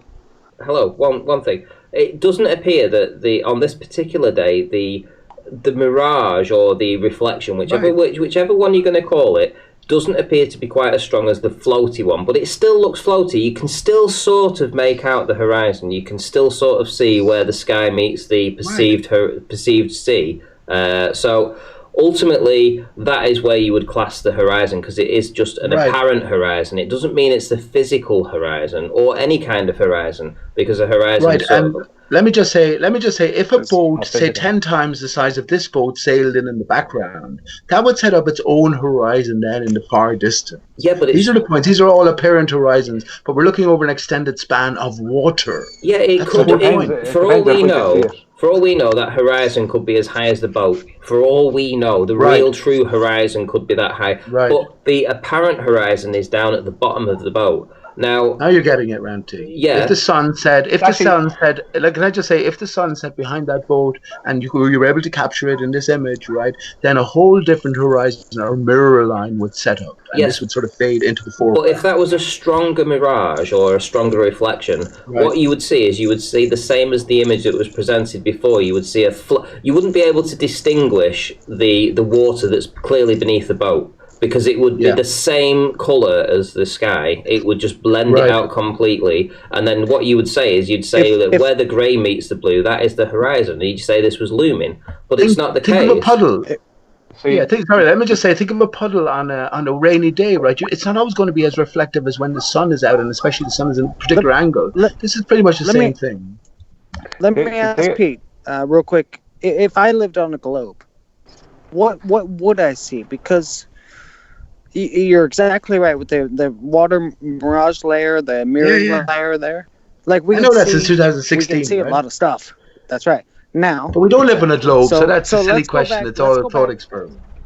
Let's go back to their world and say, if it was a globe, right? If it was round, there would be a very, very small mirroring layer just on the reflection of light from their distant sun, and hitting the surface of the water at distance, all that stuff, right? Now we're talking about like long distance mirror water layers. Yeah. And this is the crux, let's just to say, right, this is the crux. I've been making the same point for years on end. Rumpus will come in. What is his overheight here, Brian? You'll say 6 feet at the beach. He'll tell you the visible horizon is the geometric horizon, or he'll just tell you for years, and then everything else, the floating boat, has to be explained in terms of that. Now, when you point out the real horizon, Brian, in the background to him, now he's screwed altogether. But in terms of any explanation they have to offer, it's always got to do with the proximity of distance to this apparent horizon. Once we understand we're on a flat earth looking over an extended plane, all of this becomes obvious. Definitely. What's your point about these? Yes, I will, Pete. Yes, I will, Travis. Yeah, I will. I'll show it. Thank you. I just want to hear Brian for the minute. Sorry. What I want to say, one of the reasons the reason I chose this one instead is because a couple of reasons. Is that this and other photographs like it, they have the same weather conditions where it's not sunny, but it's kind of bright and clear to see the object. But that's why you have the mirroring. The sky is nearly mirroring the water kind of thing. But the point I'm making here is that this is not the horizon where there's a color change. The horizon is back behind it. It's just this one is more clear to be able to see the horizon, but it's still showing the same effect. And all these observations, they all have the same weather conditions. They don't have the sun out. It's always clouds or above. It's always like that same kind of that kind of dull blue kind of color sky. They all have the same. And can I just say, this is a game changer, right, Brian? And this is where Rumpus and crew are finished, absolutely. Now we're looking at a two-dimensional image, two-dimensional capture, and we're decoding it over a vast span of water. Whereas beforehand with a ball earth, you're looking over what is a 3-mile horizon there, and then everything else has to be explained in refractive terms, looming terms, all terms associated with a ball. So we got to go back to scratch and understand all of these different components, and then, everything will be much clearer. I don't share my screen now, so other things can be shared by Randy. One thing I would say is I want to actually present this image. I don't know if you guys can see what I'm seeing right now. I'm just trying to figure out. Let me share my screen. Right, so I want to share the screen because Travis wants me to show this image. So Travis, right, okay, so I'm displaying the image that you wanted me to display. Yeah. Okay, so I wanted you to show this one for one reason, but it's also useful to show Brian what I mean by looming, but you have to show the contrasted image in the chat above this secondary post. But this one here, we have the horizon. We have a boat in the band, in an inferior mirage, and then we have the island another 10 miles away, and there's an inferior mirage there as well. So what I'm going to suggest is if you could take a magic marker and wipe away that mirage, you would see the boat and you would see the water going up to the island. Now, I'm not making the claim that you're going to see the island perfectly, because we all understand the limits of our eyes. But I'm saying the reason why we can't, got a lot of noise in the background. Somebody can go on mute, please. So we have an apparent horizon. I'm sorry, we just have a horizon. And then you've got a farther horizon in the back that you know is there because you've got an inferior mirage and you have an island on the water. It's not over a curve. Again, if this refraction were taken away, which we can't do, you would see the water continuing to go into the distance just like railroad tracks would. Okay, so when you said refraction there, so let me get this right. So Travis, you're on the opinion that this is refraction that's causing this, bit like the globers are saying with the upward refraction causing a downward trajectory of the light.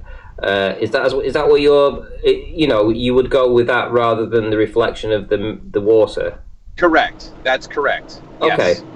Okay. As long as we get that out there. Where's the horizon here, Travis? Where's the horizon? Oh my God, Pete, I've said it already. You have the horizon. Okay, listen, please. You have the horizon that you can see. It's in front of the boat. Right? Okay.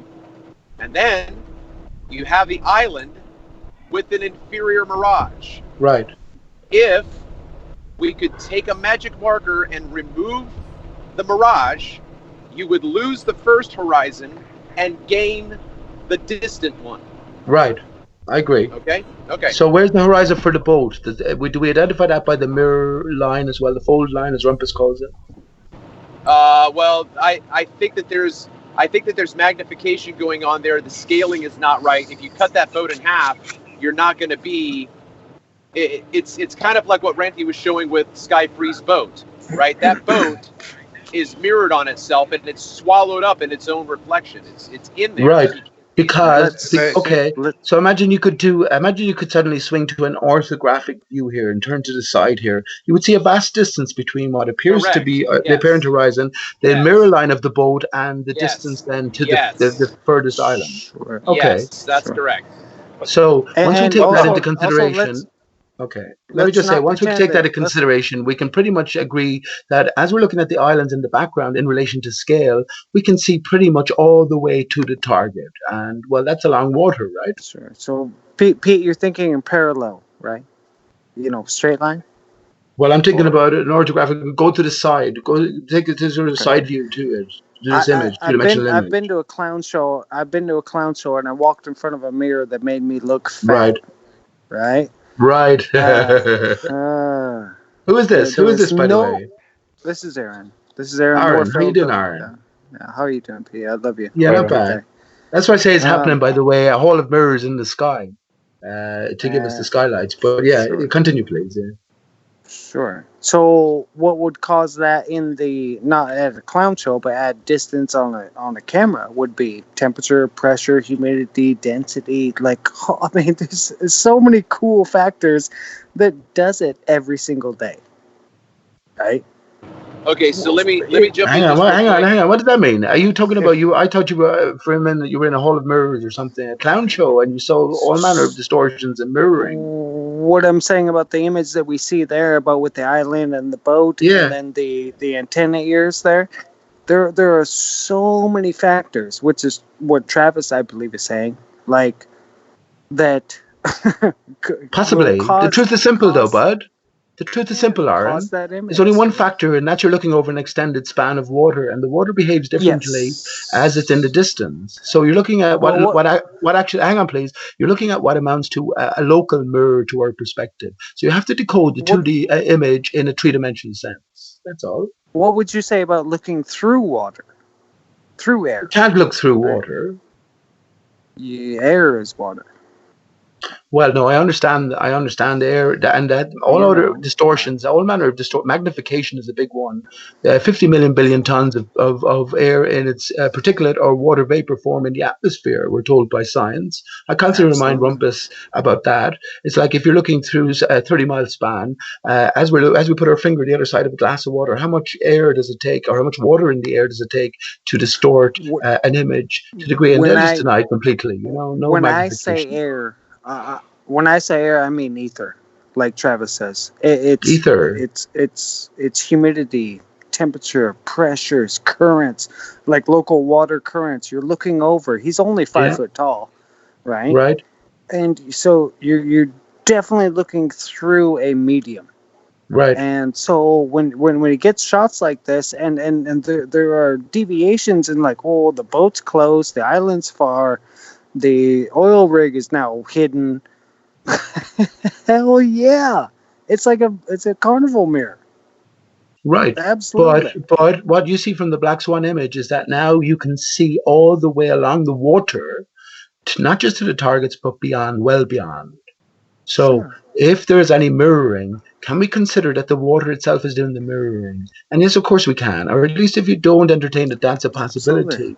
well, there's It's a something reflective wrong. surface, yeah. So the question is then, how far is the actual horizon? Of course, the ballers are all stumped because they've been using the geometric horizon now, and they say Well, hang on. Let me just say the ballers are all stumped. Catch-22 they're caught in, because now every image that they analyzed in the past, they're going to have to say they couldn't identify the horizon as the geometric horizon. It was always the apparent horizon, but they were so certain in terms of the effects, explaining the effects, because they had calculated based on the observer height how far the horizon should be.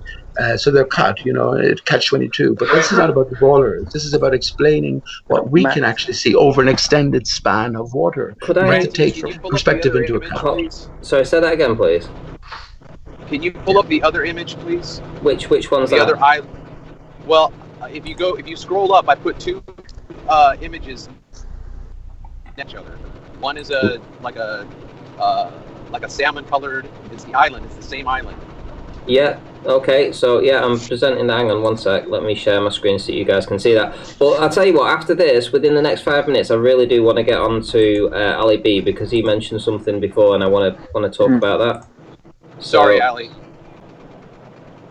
Right. Okay. So I've got the salmon image up. Here we go. All right. So now you've carry on, Travis. You've got the same image right here, or the same object, which is the Anacapa Island. The lighthouse is on the top. If you look back at the other image, the island is magnified as well as the lighthouse. The lighthouse here is very small. Okay, that's due to refraction. It's giving you a smaller image. The horizon line, if you put the horizon next to the other image and you lined up the horizon, you would not have a symmetrical match. The only cause for that is refraction. Not curve. But Travis, are you saying that any of those two photographs are looming? Is that what you're saying? What I mean by looming is magnification. The one that has the magnified lighthouse where it's bigger, that is looming. No, that's not looming, Travis. This is not the definition of looming. Brian, I have a site. I'll go find it. I have a citation I can show you where it says magnification in the description of what looming does. Okay, look, I get the looming definition. Let's go with it. Okay, so Spirit of Longthorn asks, Gutted hasn't got a wrench yet. Well, to be honest, I mean, the way you've behaved recently and for the past year or so, you're probably not going to get one, but you haven't been banned from the channel, so that's all good. Is sleeping predator talking to you, mate? All I will say is that I'm not going to answer that question. There we go. Right, okay. Sleeping predator, come on. That's really bad. Right, okay. So whilst he gets the citation for... I have it here. Oh, you have it. Right, okay, go ahead. Yeah. Do you want to present your screen? Am I not presenting now? Well, you were. Well, to be honest, well, yeah, hang on, bear with me. I think I'm presenting. Yeah, you are, but I'm not presenting you, so go ahead. Okay. Right, go on. Yeah. Okay, this is a definition of looming, right? From the atmospheric optics glossary, okay? The appearance above the horizon of a distant object that would normally be hidden below it. That's the important part, normally be hidden below it. This effect is caused by unusually large terrestrial, also important, refraction, usually due to a thermal inversion. Looming is the opposite of sinking. Both are refraction, phenomena, but not mirages. Now, the point I'm making is what Travis has shown is mirages. Looming is based on, right? Looming is based on R. It's based on the pre-assumption of R. That's what it's based on. The pre-assumption that things loom up from behind the curve of the Earth. That's what looming is supposed to be. That's why these kind of things here, there's another one, right? But the horizon is more visible than this one again. That's why these kind of photographs are called looming by Google, right? Because it's believed that this boat has been loomed up from behind the curve, but it hasn't been. Looming is not real. Okay, listen. I agree with everything that you just said. Okay? I agree. Yeah. Please listen to me again. In a different citation, they include magnification in their description.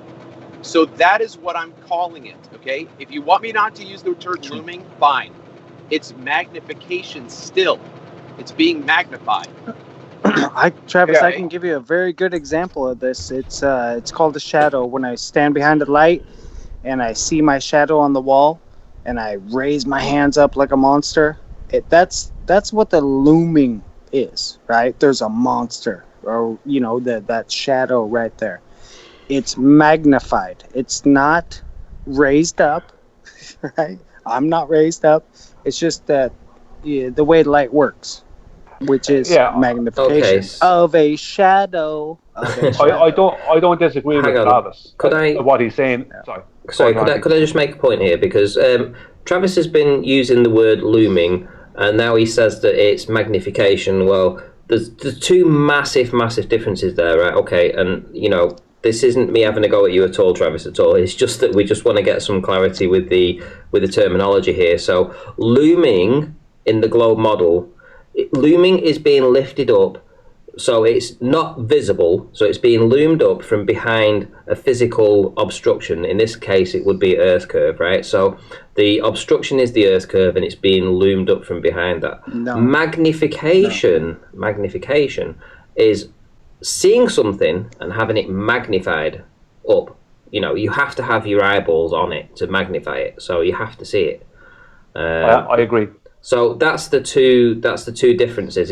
Is that one, you have to have your physical eyeballs on everything for it to be magnified, and the other has to be being loomed up from behind, has to be being raised up from behind something that's hidden. And that is a terminology that all globe earthers will agree on. And that's why, what's the guy called now? Andrew Thomas Young. Andrew Thomas Young, yeah.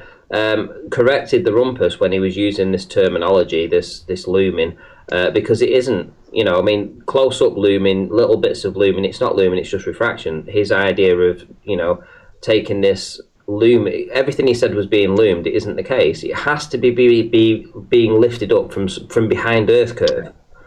That's what looming all means. These different bands of water, all the colour bands. And see all the colour bands. What Rumpus said about looming, where everything in front of your eyes is looming up. Everything in front of your eyes is looming. Everything. Not necessarily lifted up, guys, right? It's what they say is we're looking over a curve and seeing what is on the other side of that curve. No, they actually say it. I'll read it again. I'll read it That's what again. they're saying. Somebody asked Rumpus, Filming. though, where does the looming begin? And This he is- said it begins right Yeah. in front of your eyes. If that's the case, how do we have depth perception? Because we'll be reaching for things that are slightly loomed. It won't be Exactly. there if looming starts in front of your eyes. Exactly. You got From the scale Again, it's a atmosphere- baller term, misapplied, How right? often Misapplied you aspect to start your refraction. eyes outwards. I'll read it again, right, from the atmospheric optics glossary, okay? Looming, the appearance above the horizon of a distant object, right, that would normally be hidden below the horizon. That's the important part. This effect is caused by unusually large, this is the other important part, terrestrial refraction. Terrestrial refraction is based on radius. Usually due to a thermal inversion, looming is the opposite of sinking. Both are refraction phenomena, not mirages. Now, Brian, tell us what's actually happening and defeat all of science. Tell us what's actually happening with that bolt. Is it looming or not? No, it's not. The horizon is actually, I don't know if you can see it or not, the horizon is actually visible behind the boat. Right. Okay. So it's just sitting on the fucking water, right? Yes, sitting on the water. Isn't that that's all it hilarious? is. Right, guys, But listen, the ones I do need to shout a super chat out from JQ, so just bear with me. So from JQ, who's a big supporter of the channel, and I do appreciate his comment here. So he says, Ranty, George Not Snack is a vile, disgusting creature that tried to get Brian Mullen fired by calling the engineering board. Why is he still a mod on your channel? Okay, so the final part, why is he still a mod on your channel, is, in my opinion, it's pretty simple. It's because every time that he wants to come on and make a point, he does get timed out and banned. And as much as, you know, flat earthers disagree with what went on back then, which was, you know, even in my opinion, was disgusting, and there's no way of verifying one way or the other whether it was true or it wasn't. But the idea that, you know, that information got out and the Globers were talking about it, and then it came to the flat earth side and we all found out that kind of thing. Ultimately, you know, him calling his employers in the first place was a really, really terrible thing to do. However, on the Globe side of the argument, he does have a fair, you know, bit of weight to his argument. point. So I'm prepared to give him a wrench just because he can maybe, rather than being a tell him not to super use it, troll. though. Right, no, he doesn't. But rather than being a super troll and just giving the, you know, calling people names and stuff, he actually just come in with some salient points from the Globe side. So I'm prepared to give him the wrench just for that. But that doesn't mean that you know, Slicker liar. yeah, it doesn't mean that I actually agree with anything that he's done at all. In fact, I'm with you guys on what actually happened, and he knows this. But ultimately, at the end of the day, you know, I think his input is important for this debate. So I've got to sort of I've got to jog the line kind of thing on this kind of thing, you know. Most people would say fuck him off and get rid of him, but that isn't what this channel's about. This channel's about getting to the arguments and getting to the actual conclusion, the win the points. Getting everybody together, right? Hang on. If flat earthers didn't just jump on him and time him out every time he said something that wasn't nasty or wasn't rude and was on point, then he wouldn't need a wrench. The fact that he's a cunt. He's a lying cunt. That's what he is. And timing him out for nothing means that Ranty has to give him a wrench. Yeah. So if you don't like him having a wrench, then stop timing them out for nothing. And Page. He's I can see with JQ. He said he sent another super chat where he says he admitted he called the board and is a total piece of shit. Yeah, I know he's admitted doing that. I know he's done this, guys. Listen, he provides content, Ranty. It's not. It's nothing to do. No. And Aaron, you're wrong there as well, mate. You're wrong there. What do you mean? Well, no, he doesn't provide content. He provides information. And information that I won't get because I don't go to the Globe side. But he comes in here and he talks about stuff. And I'm able to take that and then put it in a little package and say, well, this is your information, this is the flat earth information, let's jumble it up and decipher what the hell's going on here, and let's get an argument sorted out, because at the moment we're just hating each other. There's no in between. But on the Globe side, there's not many credible people that you can actually take and say, I can listen to that guy, or I can listen to this guy's word. But for what, you know, George Netanyahu has a reputation in that side, and he has industry behind him and all this kind of stuff, and I have to give him a wrench, because his voice is important, even though what he did was a shitty fucking thing, and I don't like it, and I don't agree with what he did, and he knows that, and he knows deep down in himself that he did the wrong thing, right? But it's done now. That's what it's I meant, finished. Randy. It's over with. Let's move on. Let's get to the crux of things. We don't need to be in this circular argument about hating each other forever. Let's just get to the point, and let's just figure this out, right? Because we have the winning points now, and we're digging down to this, and they know they're struggling, they're squeaming. There's no reason not to fucking just give them the voice and find out what their best is, take our best, and let's just destroy them. Well, tell him the minute he uses that wrench, he's out of here, Ranty. Tell him the minute he uses that wrench, he's finished. All that was my meaning, guys, is that we have the truth on our side. We are the ones in control here. We can afford to be a little bit generous, because, you know, at the end of the day, we know that they're never going to be able to come up with anything to prove they're on this spinning ball. So, you know, we can afford to just be a little bit gracious and go, okay, well, you know, this guy on their side, they listen to him. You know, Brenda listens to him. Show us the spinning ball, right, George? Yeah, but when the thing is, when the shoe's on the other foot, like we said in chat, you go into one of these Globe chat rooms, they just tear you apart, and they just add on the shit out of you all day. And then he's got the goal to come here after what he did, mate. That's just like, guy's got no shame, mate. He's got more front than Blackpool. Well, I just hang on. Ballers were telling flat earthers to fuck off, but I tell a baller to cry about it, bitch, and I get timed out straight away.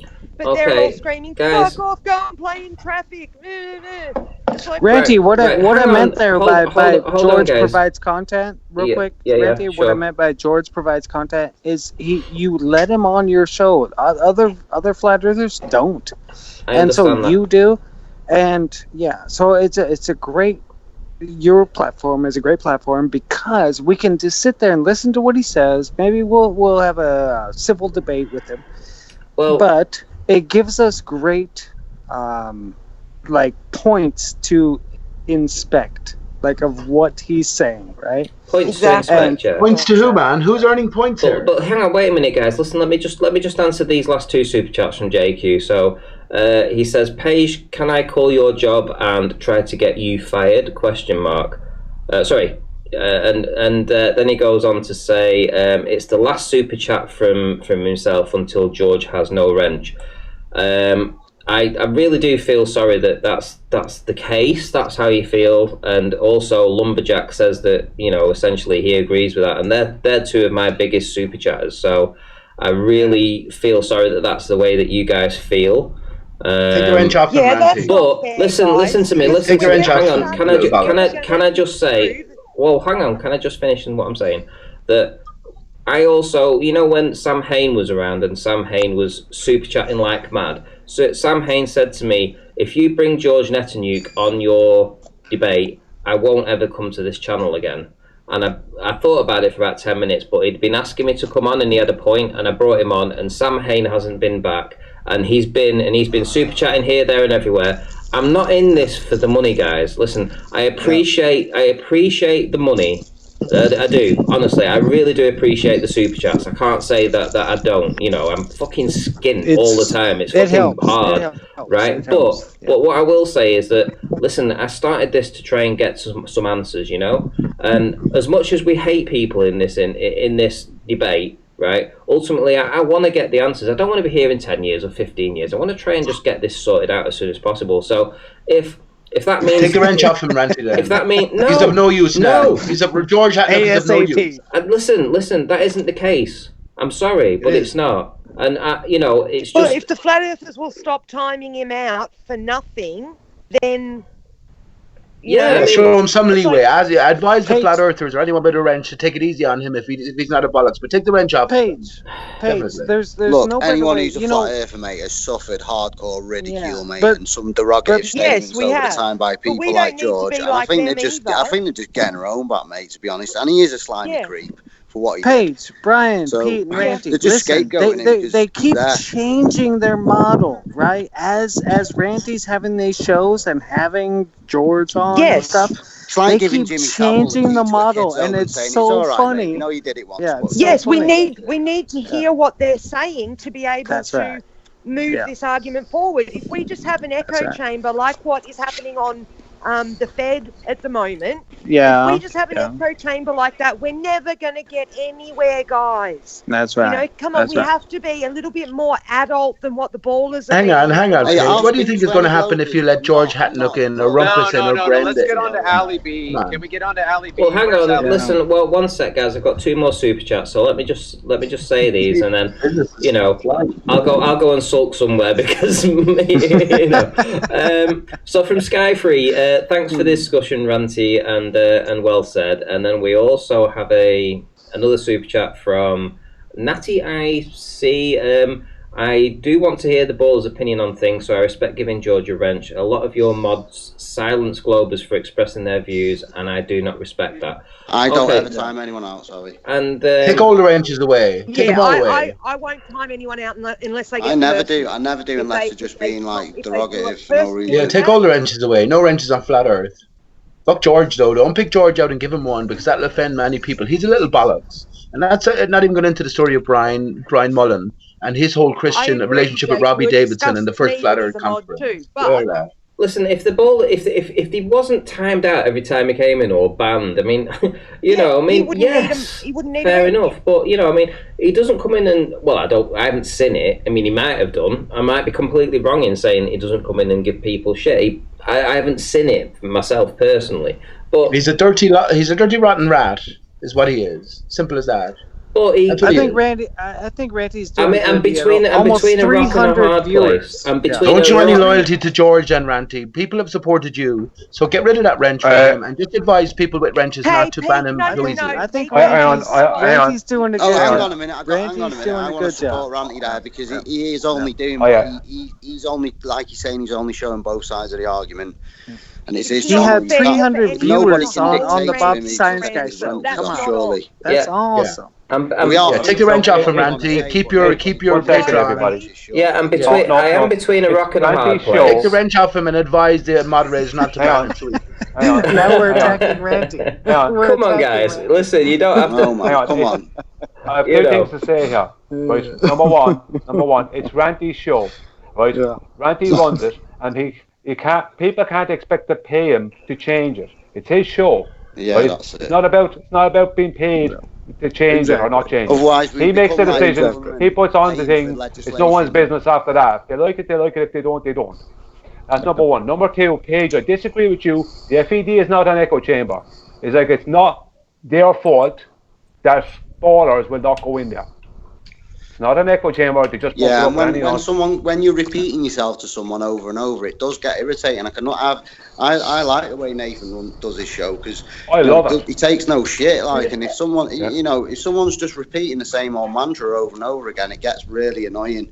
When you know for a fact. You know something in reality, mate, and they're repeating bullshit. Yeah, don't Oh, worry hang on, about come the on. I Bible think a lot of the literalists. basis. I think a lot of the basis for the shows that I come on now, like Ranty's and stuff, is due to FED. So we can't discount. That's it. Yeah. I mean, I've watched Right. FED for years. Yeah, but don't you dare talk about the ether. And also, if No, you're not I a know Bible that. literalist, you're sort of a little bit Yeah, the I scum know of the that. earth. Okay, guys, Yeah, they listen. kicked I have Travis out, didn't I they? have to thank JQ because he has been an awesome supporter of this show. I have to say, and he's actually he's given another super chat now, and he says he will keep donating, but fuck me, George adds nothing and is a total piece of shit. Yeah, take his wrench away, Ranty. Yeah, And, we- Everyone's agree opinion with on you, George is Jake, you 100% absolutely. right. Well, He should be able to have his wrench so he can stay here and listen to his abuse, or at least in the chat he can read it. yeah, it's that's the thing. It's for protection. He doesn't, it's literally for protection so that he can. will you Yeah, give out the wrenches, unfortunately, Ranty? Just yeah, advise the yeah, people with that's wrenches it. to leave him alone, unless he gets obnoxious. That's all. Yeah. Okay, so Ranty so has the ultimate hand. Yeah, Ranty can kill anybody he Yeah, wants. people who on support the- you financially on the do so show. for a reason. That's right. George is a That's right. lying Yeah, little but tool. Sarah Smith, he brought it on himself. He brought it on himself, mate, by doing it. So Well, from there's more to the story. He's just one of the many actors here. From That's all. Sarah Smith, another super chat. The game is to always bring up the old issue of Mullen that has long been litigated to silence George forever. It's nasty. It's a nasty tactic. His tactic was nasty, though. Litigated, Let him- yeah. base Let him tactic hang was himself, nasty. He right? brought it on himself. Let him hang himself. Again, let him hang himself again, Aaron. What about for over the last 4 years? Where have you been? I was there, Peach. I know you were, and I know Rude Earther was as 2015. well. Yes, that's right. But Mate, I was at here the same when time, Randy had like you know, 100 it's been subs. such a great I remember climb, them days. Peach. Like Yeah, up man, to this they were point, cool. it's been such a great Seriously, climb. Good mate. times. Well, it's been such a great climb. Most flat earthers will just say, well, the earth is flat and it's not moving, but beyond that, they can't say anything. That's not climbing very I'd love high. to That's be not getting able to the to, Matterhorn, is it? What do you Listen, mean? let me See what let, Ali B has there. Okay. What do you mean? let me speak openly. So obviously there was a reason why I set my own show up. What was it? 7 months ago, something like that. 8 months ago, and that was because ultimately I was having a back and forth with Nathan behind the scenes. You know, saying, look, you're not giving the Globers an opportunity to express their opinion here. You know, you're literally shutting them down before they even get 2 words out of the mouth. And that's why I set this show up. And then, you know, it's kind of progressed because I feel that on the Flat Earth debates, okay, we get some great arguments over there, and we've made such progress with the Flat Earth debates and, you know, the housekeeping questions and everything else that's come about from that particular format, that particular show. But, you know, I decided that, you know, ultimately we need to hear the Globe side so that they can just finish themselves off. You know, they can finish it off. And honestly, the amount of times that the Globers have come on here and literally hung themselves, you know, it's been, you know, I mean, some of the comments that have come from this show, infinite over 6 hour refraction. I mean, come on. I mean, what? You know, just a couple of days ago, Smooth Earth. You know, I mean, there's a whole list of things that have come from this show because of what the Globers have done. Yeah. And they've changed the position so many times because of this show, right? They would never have done that on Nathan's because he didn't give them a chance to speak. But and we're not trying to take anything away from Nathan. They've had he does to do a great it. job. That's what his show is for. His show is that way because that's what works for him. But every show shouldn't be the same as him. Otherwise, it is just an echo chamber. You know, Nathan's show works for him. Yes, it does, yeah. So, but yeah, we need, you know, a bit of diversity, you know. The same. Shout out to Ninja Ranty's Man. getting more views in the past 3 weeks. Ranty's getting more views per show than Nathan. Oh wow! Woohoo! You know. Thank you very much. Woohoo! Yeah. Shout out to the round table. Listen, Ninja Man's given a super chat. George is a nasty piece of shit, but it is Ranty's show. It is Ranty's show, indeed. And listen, I'm not trying to piss off flat earthers at all. That isn't my I am an absolute bona fide, genuine flat earther. 125,000%, right? You know, that is me. I can vouch for that, Ranty, because I've met you, mate. I can vouch for that, and I can vouch that you're a genuine guy as well. Thank you. And you know, my heart is in this, but I just see a different outlook. I see a different way of progressing the argument, and that's just what this show's for. It's for giving that.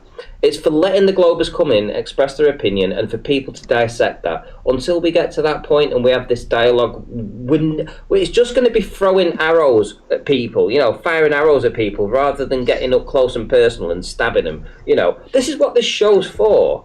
You know, this is what it's doing. This is what we're doing. We're progressing the argument here. You know, we've got more sound bites from this show than we ever have.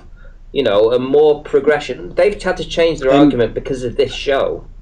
And you're really good at that, Ranty. When you lead them in, you know, a lot of folks say, well, the host shouldn't, you know, debate with the guest.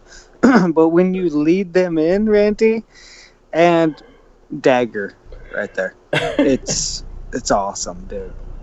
You know, and that's why you're getting views, you're getting more subscribers, you're getting all this stuff, because it's a great argument. First of all, the flat Earth versus globe Earth. and you were the one that's putting it on a platform that anyone can walk in.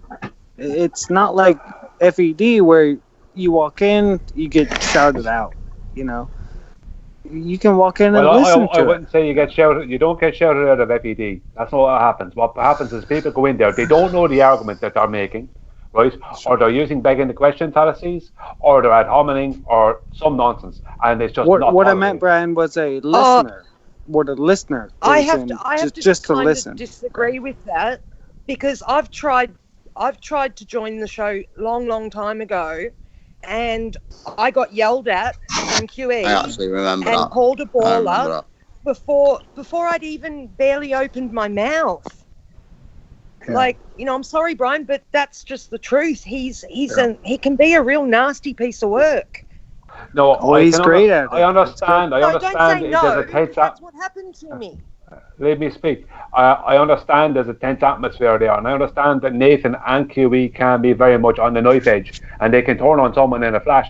I mean, I've got told what's what there too, right? I've got told what's what there too, and sometimes maybe with some people they might jump the gun a bit, right? That can happen, right? That can happen with anyone in any situation, but they're just like FED is just like no nonsense.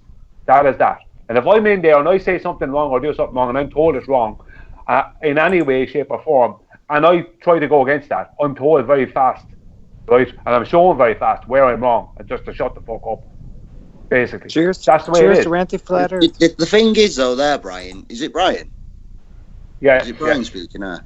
The thing is, though, that's when we sort of like, when you're saying, when I'm told something's wrong, I'm not being funny or anything like that, but then you're sort of like deeming somebody else an authority over you, and you're deeming their intelligence beyond yours, and then you get back into the situation of where you're just like aimlessly following somebody because I'm not they saying told that, you wrong. But that's misrepresenting what I said. What I said was that I was wrong. That's how it sounded like, you know what I mean? Yeah, it might sound that way, but that's not the case. We will say it's not. Hang on, Paige. Hang on, Paige. I should be allowed to respond to that.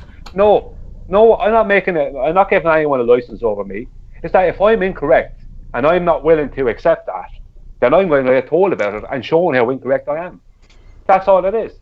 If I'm wrong, I'm wrong. It's not to do with intellect. Okay, they're wrong. Well, before we get into this, can I just do a couple of shouts out? So, Spirit of Longthorn, once a grass, ! I have no idea what the hell that means, but thank you for the super chat. Sarah Smith says, don't turn this show into the horrible cult that Nathan's show has become. You can't win the censorship and lies against people like George.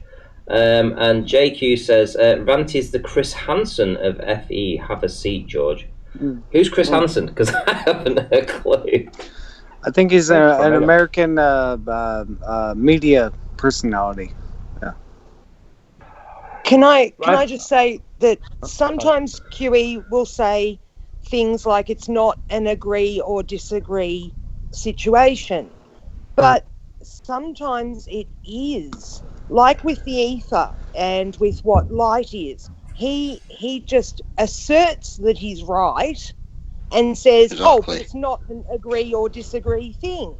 Well, exactly, and if you don't agree, then you're wrong, but that's just... Then you're a crayon muncher and you're a window licker, and he gets... See, I don't think he is an ether. I don't think anyone can prove that ether bullshit and all that quantum mechanics nonsense, mate. Things pop in and out of reality, and you just have to imagine that they're dead. To me, that's fucking just nonsense, mate. Yeah. No, that's distraction from the path of physicality, what we can see and quantify. But it's nothing we need to argue about right now, right? What I say about that is that if anyone wants to make this show exactly the same as that one, that show works. No, there's no point in having a duplicate show. But if anyone has a problem with anything the QE says, they're open to go in and challenge him. But you have to bring your evidence. Very well then. No worries. How is that? He doesn't turn people away, but you better have your evidence.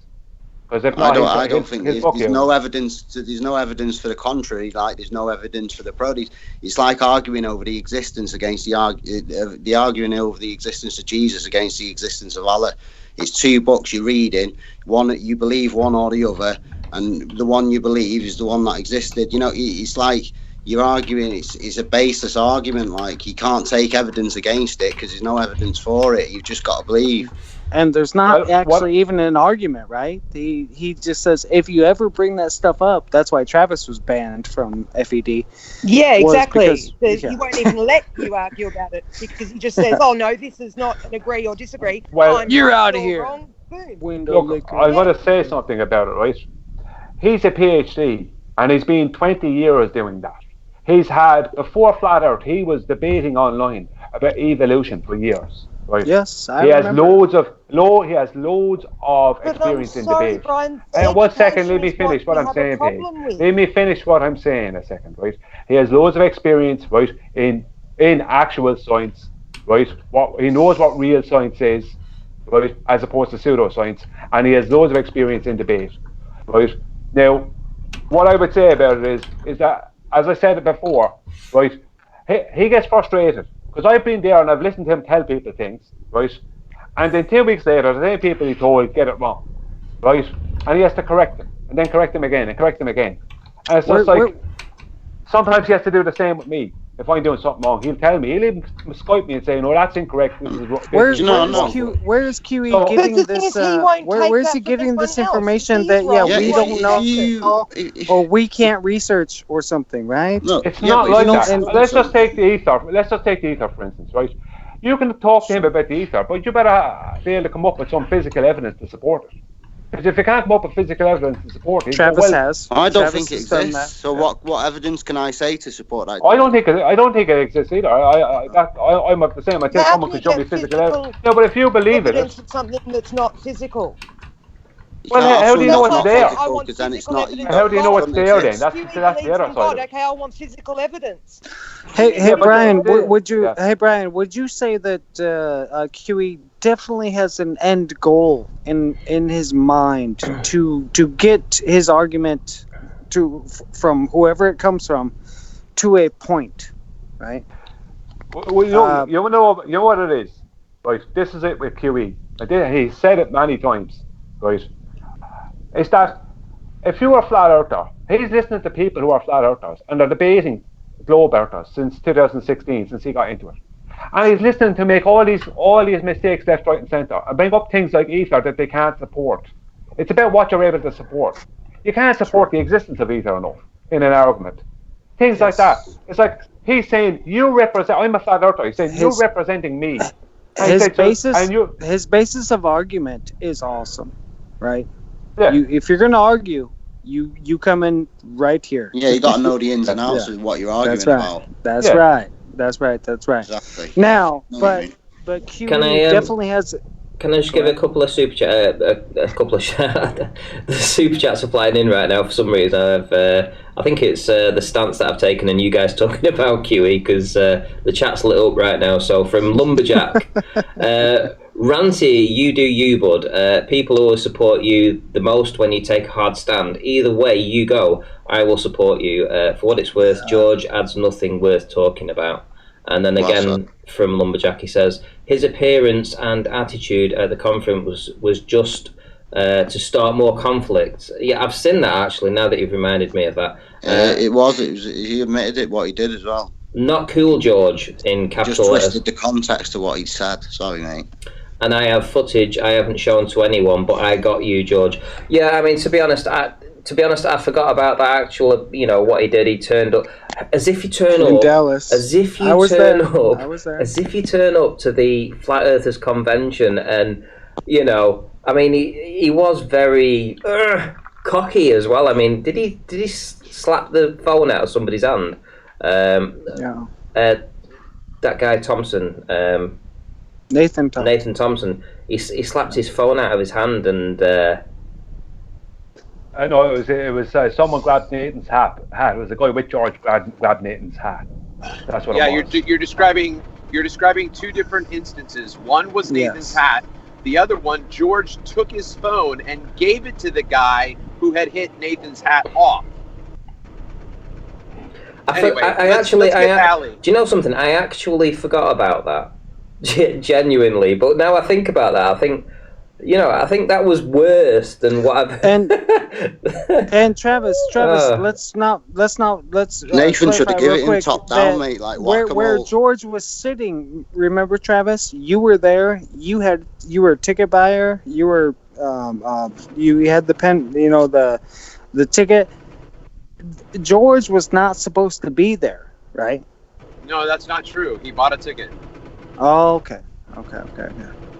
So he had the right to throw Nathan Thompson's phone? No, I didn't. That's a complete non sequitur. No. I'm just joking with you. Where's Ali B? Where's Ali B? Yeah, Ali B. Come on, Is mate. he snoring? I think I hear him snoring. I think that's your truck, mate. I'm just listening to the conversation going there. I just want to comment on Ranty there. Yeah, fair play to you. George is a piece of scumbaggy shitbag. But you stand true. You know, don't be influenced by people's persuasion, because that's immediately when you go downhill. Good for you for sticking up for your rights and remaining strong, whatever. So, but I don't personally. I wouldn't give the guy a wrench, but I totally agree with what you're doing. I totally agree with your reasoning as well. We have to hear these people, even though I would choose not to hear him. But you know, otherwise we're not going to be able to argue against their arguments if we don't hear what they've got to say. I have to be the bad guy in this situation, unfortunately, because that's the path I chose to go down, which was, you know, doing what I do. And when I first started talking about the Inferior Mirage, I was the bad guy. So, hey, listen, that's been my journey entirely on Flat Earth. So, you know, I mean, it is what it is. And, you know, I'll continue to do what I do and provide really good content for you guys. Because, at the end of the day, it is worth it. It has to be said. The content that's come from here has been worth it. You know, other people are talking about what's happened on this show on many other platforms, and they would never have got that if it hadn't have started here. So I've got to be the bad boy and take the hits for that. You know. The problem is, Randy, like Bob the Science Guy tonight. Now, with recent sort of revelations, I guess, understanding that the horizon is not a real geometric thing, these people will be cut out in lies immediately, and there'll be no getting beyond the basic starting point. Would you agree? How can you do that? Listen, like we've got to the point where all the Globers now believe that there's greater than infinite over 7. Greater than infinite over 6 R refraction. There's no geometric horizon. God, we could go on forever about all this stuff. They also all know the Earth is flat. But listen, 2 years ago, they had all of science was behind them. All of science. They pulled up Mick West. Yeah. 3 years ago, that's all they pulled up was now, Mick West. Science doesn't prove anything. Yeah, that's right. You know, now science proves nothing. But 2 years ago, they had the whole body of science behind them, yeah? Well, science proves quantum mechanics, though, right, for us flat earthers? Yeah, but you know, everything we've got just comes from innovation, like just discovery, basic discovery. We don't write these things, big equations and discovering. Everything's discovered on a large basis. First, like the first computer was the size of a room, and then it was slowly whittled down and made smaller and more effective. Everything we've got started like that. It's like telescopes. From all this imaginary. Thanks to the Globers, right? Well, except telescopes as well, Rude Arthur. Telescopes are an old-time thing, mate. You know, they're from the, but they started off small and got bigger. Where they polished lenses and wrapped them in leather cases and used them as a looking glass to see the enemy further away, mate. You know what I mean? Yeah. It's even been in films. But now the better the telescope, the bigger, right? Well, that's what they say, mate, isn't it? I have a small presentation to make here when everyone's ready. What, is bigger better? Well, or is it how you use it? They always say it's how you use it, isn't it? It's how you swing your telescope. Can I ask Randy? I can answer that one. It's all about the mount. Go ahead, Paige. We want to hear what you want to say, Paige. Alright, am I muted? That's definitely how you use it. There we go. No, you weren't muted there, Ali B. We just wanted to hear that. Oh, sorry. I just want to ask. I'm getting a drink, by the way, there, guys. Not so I'm turning my mic off. Hey. Some lewd comment. Well, if I had a fanny, I think bigger might be better, but I don't know. Hey, Pete. Have you ever heard of Lucifer? that telescope there. Fucking must be. Yeah, the Mexico. Vatican telescope, right? Yeah, Fallen star. Who's the fallen it looks star? up and stuff. But it is why interesting. The biggest Why don't they point telescope. it down and look across the land and show us a shot, right? Like as far as that motherfucker can see. It's Whatever interesting it can though that do, the Vatican's you got know? the biggest telescope. They don't do that. Why? Well, Right, we can I ask know. my becomes question now? Lucifer. they can't. Ali, Can I ask I'll my ask a fucking question. question? Can I ask a question? Go on, Ali. All right, thanks. Right. I was just going to ask you guys, just one after the other, what difference has it made to you in your lives that it's flat? Ooh, good question. Very good question. It makes all the difference in the world. For my quick answer, it makes all the difference in the world. It changes absolutely everything. It takes you away from. It's made a It takes huge you away from difference to my life. accepting. It takes you away from accepting, just from my own point of view, the truth about the nature of our reality, the Big Bang model, the evolutionary model, and back to an up close and personal universe where our own significance, well, I guess, is waiting to shine anyway, right? Can I sum mine? So Next. go ahead, Travis. Basically, Go ahead. to sum it up, how I see it now is, since 9/11 and Ellie, slowly hold on. discovering We all haven't this all stuff. answered. We haven't answered. Come on. Well, Travis? basically, Well, before you answer, can I just shout these Hold couple on. of Okay, super wait a minute. chats? That's who was answering there, I didn't say anything, Aaron. I didn't say anything. You told me to Aaron, stop. that wasn't Ali, Aaron. Oh, So- sorry. Who was that? Yeah, Rude Earther was actually answering, and you rudely interrupted Rude Earther. you rude man. That was That's fun. my I'm job. sorry. Can I interrupt you whilst I do these super chats, please, Rude?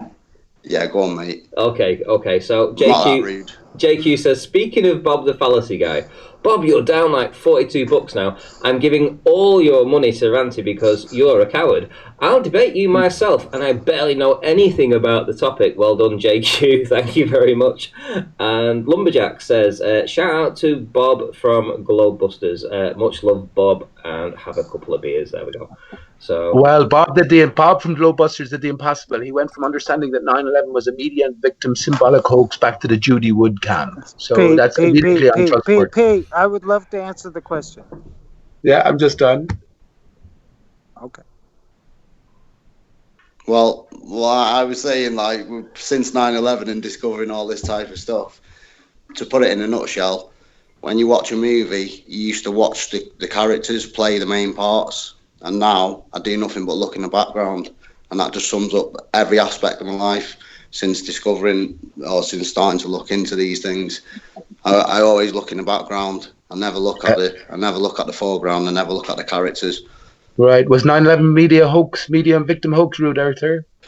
To be honest, mate, I don't know what 9/11 was. I think it was a mixture of things. I think it was a mixture of like Masonic coding, ritual, getting rid of certain information, clearing certain debts, maybe making certain people a little bit richer. Control. Not plain. Definitely no one not died? plain, because a building doesn't fall like that.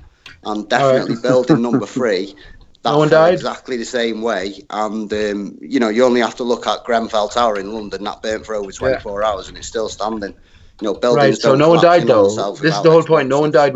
We know 9/11 was a conspiracy, but no one died. This is the point. A victim and media hoax. No, If you're looking at the background, people hang on, bud. If you're know looking at the background and not the foreground characters, you understand it's all theater, right?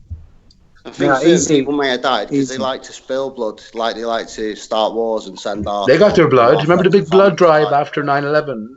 They got their blood. Exactly. Easy. Ritualistic, though. Easy. It's a media symbolic hoax. Simple as that. okay, listen, I can't Well, let I this don't go. know. The buildings were there and they're not there anymore. So that's. All right. So Rude Earther, you have Pete your limitations already found out. Pete. No, he's good. The buildings were He's there. good. Now they're not. Everything's There's no okay. denying People are that. supposed to be answering Ali's question, not having a big conversation I about know, what but he 9/11 keeps about answering because you keep No, telling we're him. supposed to be doing It's anything, my Brian. turn. We want to bring everyone Well, back now to we know people Nathan, don't. Brian, and Okay. vouch for Quantum Eraser, Brian. Listen. Right, Pete. Well, Quite a nobody bit vouching of for Quantum Erasure. Yes, you do. Am I? Yes, you do. Yes, I You want absolutely to vouch do. for an Absolutely operation do. in play. Am I actually here? Yeah, I'm an operative now, Pete. This is a rap. Guys, you're all going on mute. I'm telling you, I'm going to mute. no I'm one going has to to mute do anything. everyone here. Nice. There we go. Right. Okay, Pete. We have Glowbusters Bob isn't happy with what you just said there. He says, hang on, let me just get it. Piss off, Pete, you fucking liar. That's what his position is. Ask him to clarify it then. He knew from September clues that 9/11 was a media and a victim hoax, and he went back to the David Weiss supported Judy Wood camp. And that's an impossibility because the images are not genuine. So that's all Bob has to say, kicking out and jerking. Whereas let's find out if you're genuine or not, Bob. Maybe you were put in place like so many others. I think the controllers didn't have the foresight to have their people put in place where the argument could be controlled. Yeah. Shout out to Bob Brandon. isn't happy. That's why he's banned me from his website. Shout out to Brandon. Or from his forum. Shout out to Brandon. Pete, I'll be honest with you. Hold on, guys. A lot of what you say resonates with what I think. To be honest, it does actually. Yeah, it's not as if the research isn't done all these years later, right? I agree with you on everything, but a lot of the shit that you do say, I can tell you're a deep thinker. My dad. I haven't even spoken about Aristarchus yet. Shout out to JQ, says no one's listening to your auntie. Yes, absolutely. Shout out to Brandon Toy also, who says Bob for Nobel Prize and for science, and Ranty for the Nobel Peace Prize. Right. Okay. So we had a question from Ali B that was being answered, and then we kind of got distracted. So, Ali, do you want to ask that question again? I think everybody knows the question. Just answer it if you can. If not, it doesn't really matter. It was just Ali, I forgot the question.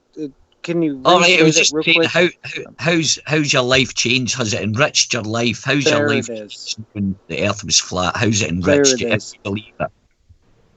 Can I go, or someone else want to go, or? On you go. Okay, I'm good. Right. Yeah. Physically, nada. Right. Physically, no change. I still have to pay taxes. I still got to fucking build do all this shit, go to work, all this shit. But mentally, it's free. I'm freed. Mentally, I'm free. Because I understand now how people work.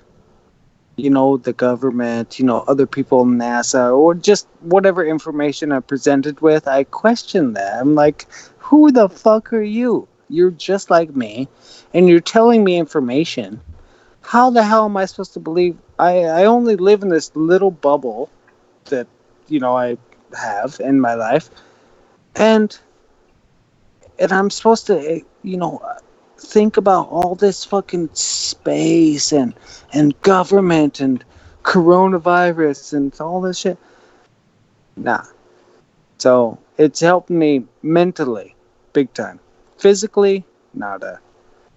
We're all still trapped in our tax system, slave system. So, okay. Nice answer. Next. How's it enriched me? All right, I'll go. All right, okay, go ahead. Oh, go ahead, Randy. Go ahead. Oh well, how's it enriched me? It's taken over every waking moment of my life, literally for the past 4 years. I've distanced myself from friends, family to do this shit, and what else has it done? But ultimately, it's given me a perspective that I can maybe help other people that don't have this same kind of mentality, which is all in. I'm all in with this. I'm literally all in, and people can just take it or leave it, and I feel that's the way in my personal life as well. It's just, I am a flat earther, and that's it, and I'll tell people that. So I do what I do in the hope that other people don't have to do what I do, and they can still lead a normal life and get on with stuff. But ultimately, yes, there is a creator. There has to be. There can't. There's no way that this was just random. The powers that be and all the past history that we hear about and that's been handed down about ancient civilizations and their beliefs and what's gone on in the past, it all makes kind of sense because they're all talking about the same kind of thing. They're all talking about this. They're all talking about it without actually having collaboration with each other. But what we're doing now is we're bringing it all together. And we all realise that we weren't just a speck of nothing. You know, we're not just infinite nothing. You know, we were made essentially, and yeah, that's how I feel. I feel that when my time is up, it isn't the end for me. You know, there'll be something else to go on to. So, Smash that super chat. huh? Nice, Excellent, Randy. nice answer. Well, that's just how I feel. You know, I'm all in, but other people don't have to be. So That thing about the good thing about it is, see, I've not got anything wrong with religion, because think of this, right? Imagine going through your whole life now, whether it's true or not, because if it's not true and you die, it doesn't matter, right?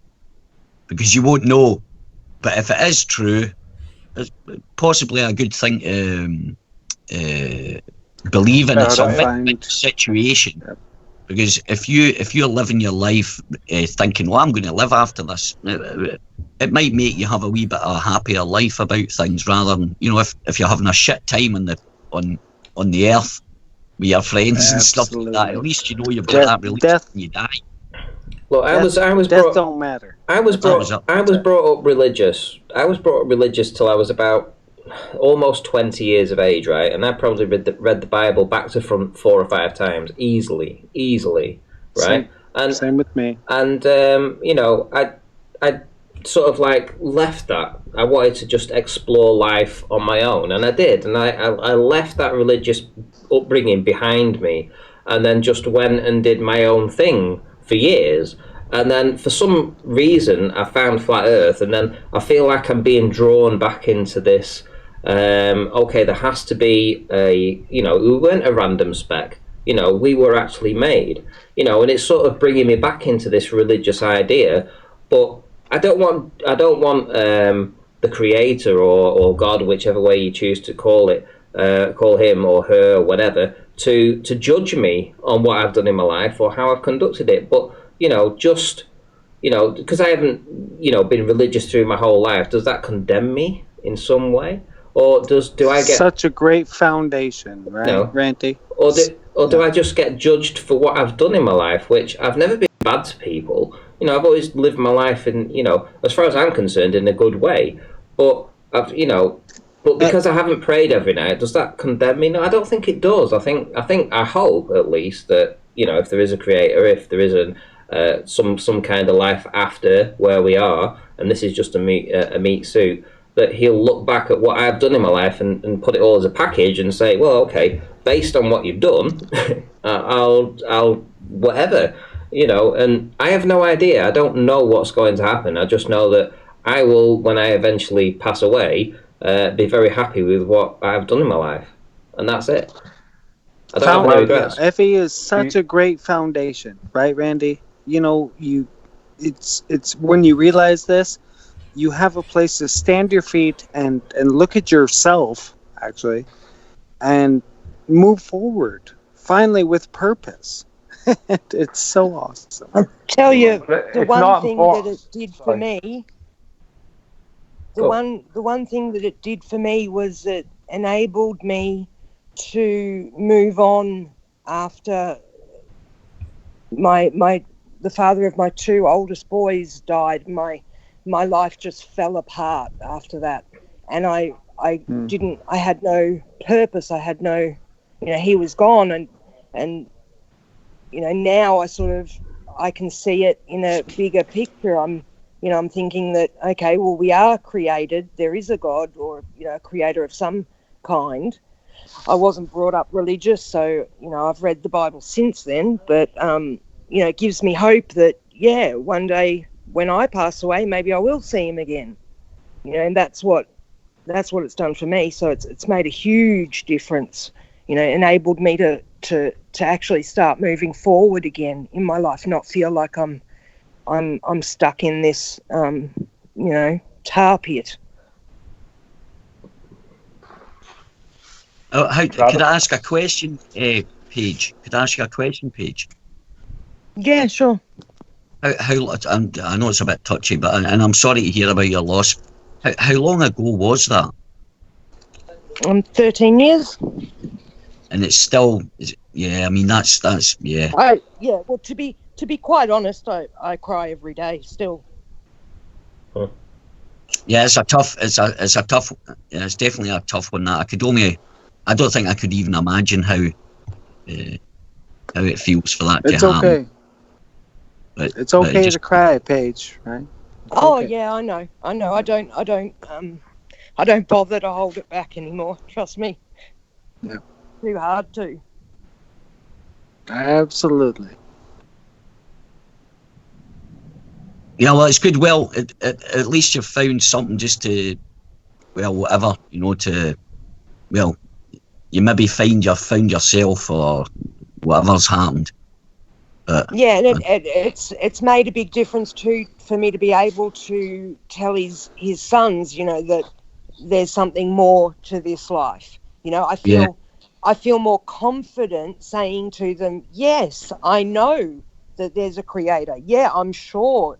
Don't worry, boys. It's all going to be fine. As a mama, right? As a mum. Yeah. And That's to be able to look at them in the eye and say, yes, I can tell you, yes, for sure. I am from the bottom of my heart. I'm sure. You'll see him again. He's, this isn't just you're not just a speck of dust come from monkeys, that they want you to think.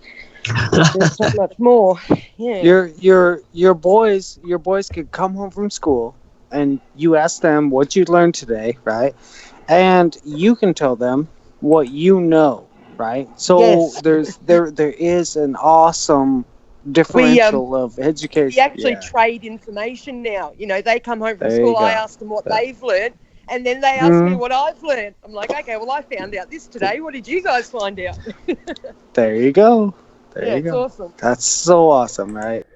I'm just going to give a shout out to Sarah Smith right now for a super chat. I don't feel like saying it and spoiling the conversation right now because there's no need to interrupt these guys because they're having a really tough time talking about what they're talking about. But your mods JQ and Ninja Man are harassing George in the chat. Please remove their wrenches for trolling. I'm sorry, Sarah, but I won't be doing that. Thank you for the super chat, though. Really do. 13, he's a full-on flat earther. all boys? You got 3 boys? All boys, yeah. Oh, 3 boys. man. Oh, geez. Yeah. Okay, you got your hands full. Yeah. Oh, no.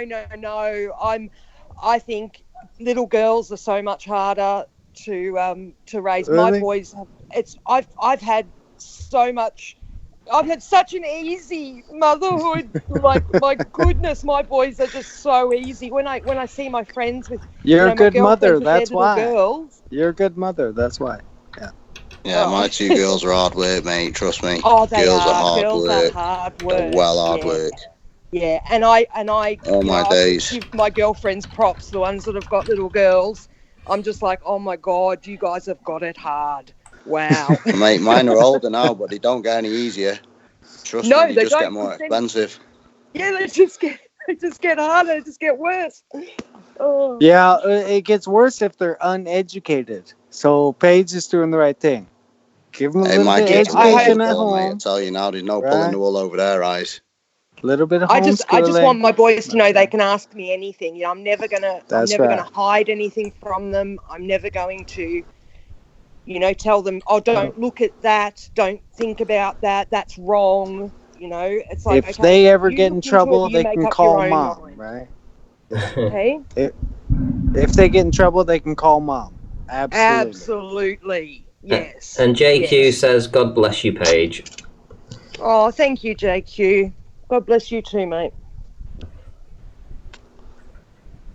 Wow. So can I just ask? Just ask a general thing? Do we think that flat Earth is like the beginning? Is it some sort of a milestone, a transition, sort of realization, or is it the end of something? As a general question.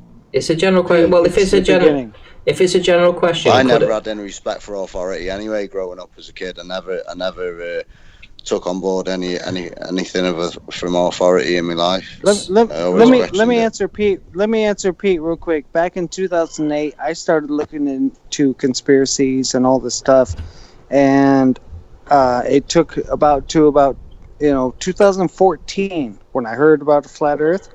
My mind was already open about all the conspiracies back from 2008. And this idea, my mom gave it to me. My mom said, "Hey, what do you think if the Earth was flat?" And I was like, "Mom, I wouldn't put it past. Right? I wouldn't. I have no idea. Never looked into it. I started looking into it. It's the beginning of Right. your life, actually. Right. It's totally I would the agree. beginning. I would agree. We know what isn't, right? So now what is, up to and including us? Yeah. Who are we?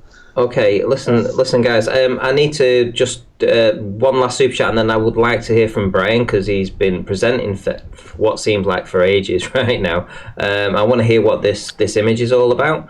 But Sarah Smith says, please make clear that harassment is not allowed. It's a super chat, and yeah, I think that's pretty fair. You know, I mean, if you can, you know, there's a difference between, you know, arguing with people and harassment. There's a difference between the two. And I think if I'd have seen some harassment going on, I would call it out. But, you know, that's the comment. And, yeah, I'll keep an eye on that. So, Brian, are you there? Are you willing to talk about what this image is?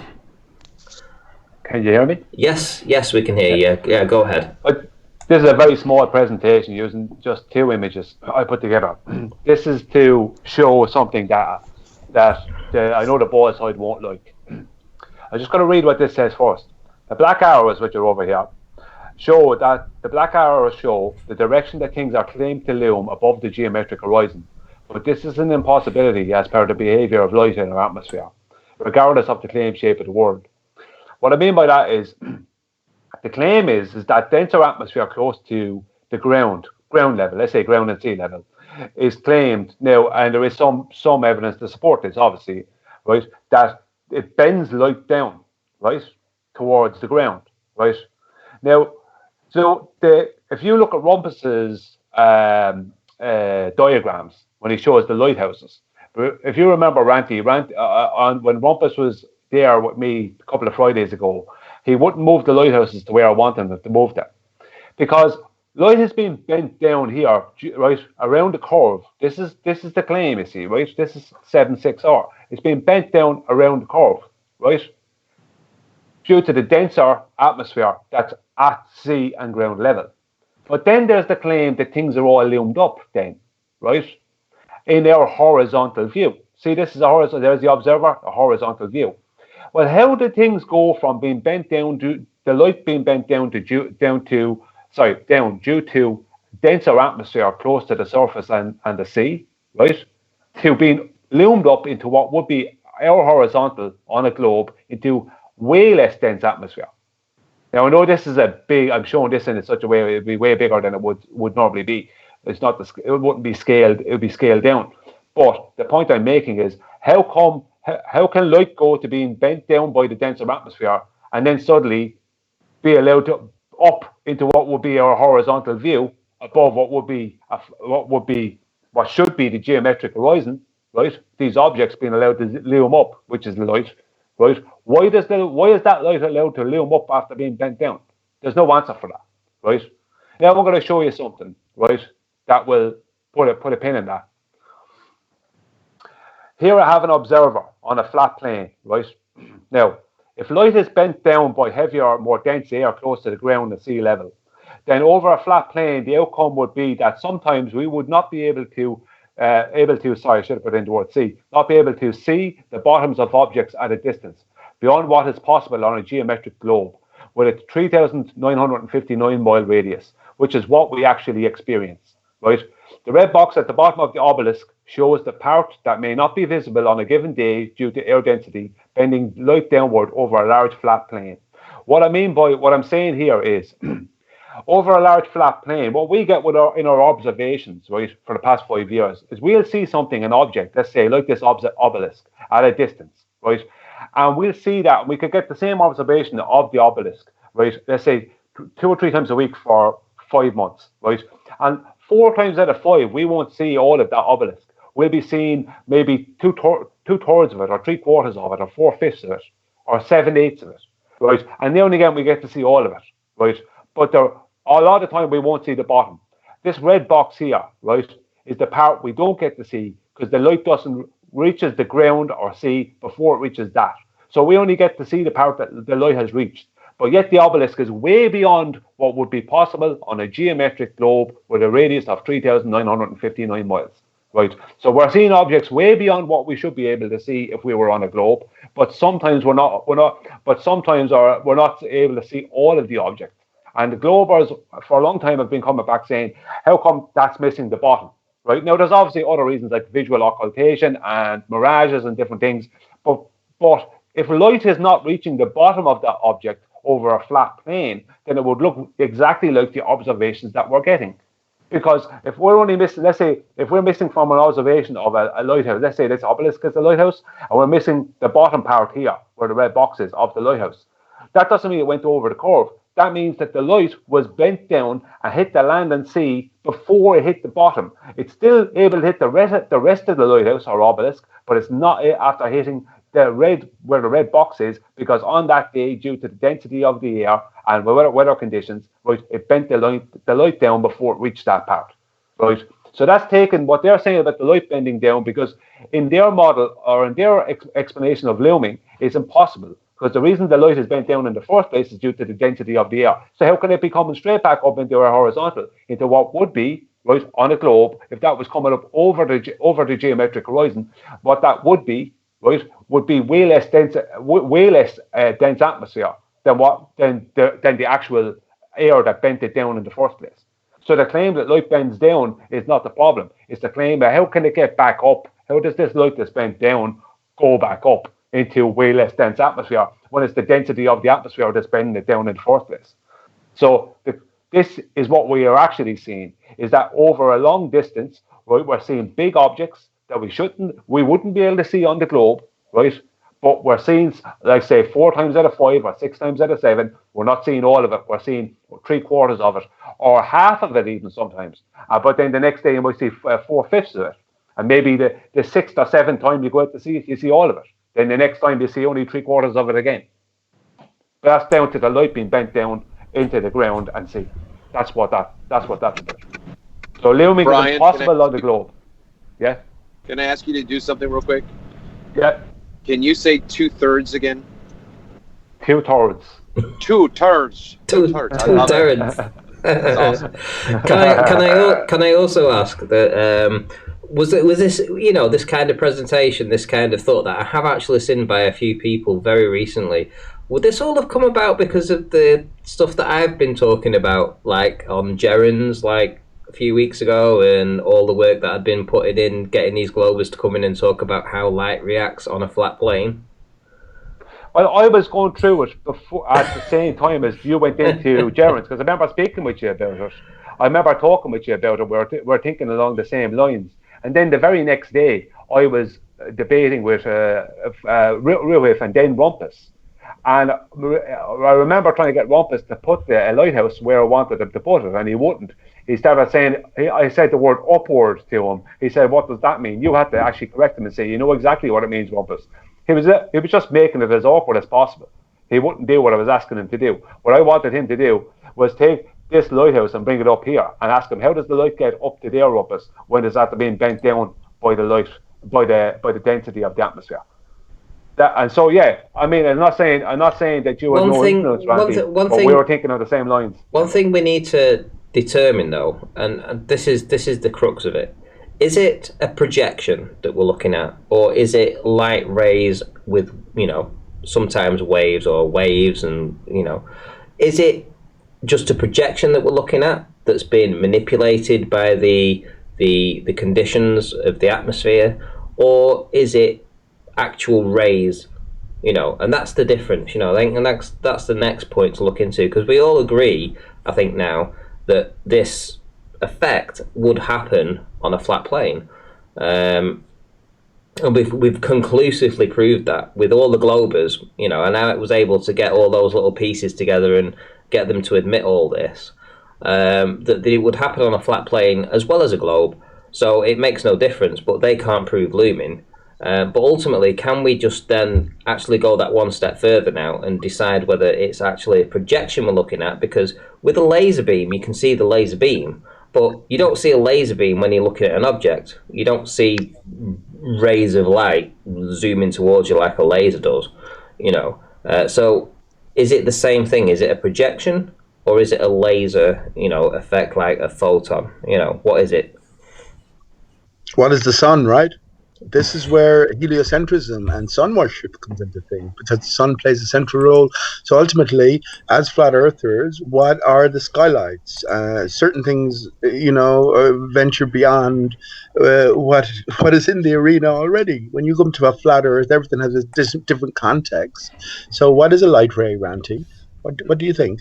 What's a light ray? To be honest, and this, this is my own personal Tough opinion. one, isn't it? So I don't think there's evidence to prove that there is light rays. I don't think there's evidence of that. Right. That's my own personal opinion. I actually just believe that there's a huge difference between ambient light, and I mean that by like what you see in the distance, a building, a tree. That's ambient light in my opinion, as opposed to direct light, which is like a laser beam. Or looking at something. I think there's two different types of light. Does it behave the same? Who knows? Can we prove it? Maybe. But it's a work in progress, isn't it? You're talking about sunlight and daylight. Might be different, Ranty. Is that just saying? Yeah, sunlight and ambient light, I think. And visible light. How do we get to see in the first place? I say if you take all the water particulate out of the atmosphere, we don't get to see. When the sun goes away, everything turns dark. So something has been excited, and just like with a laser, there is a source, an energy source, exciting some particulate, whatever that consists of, right?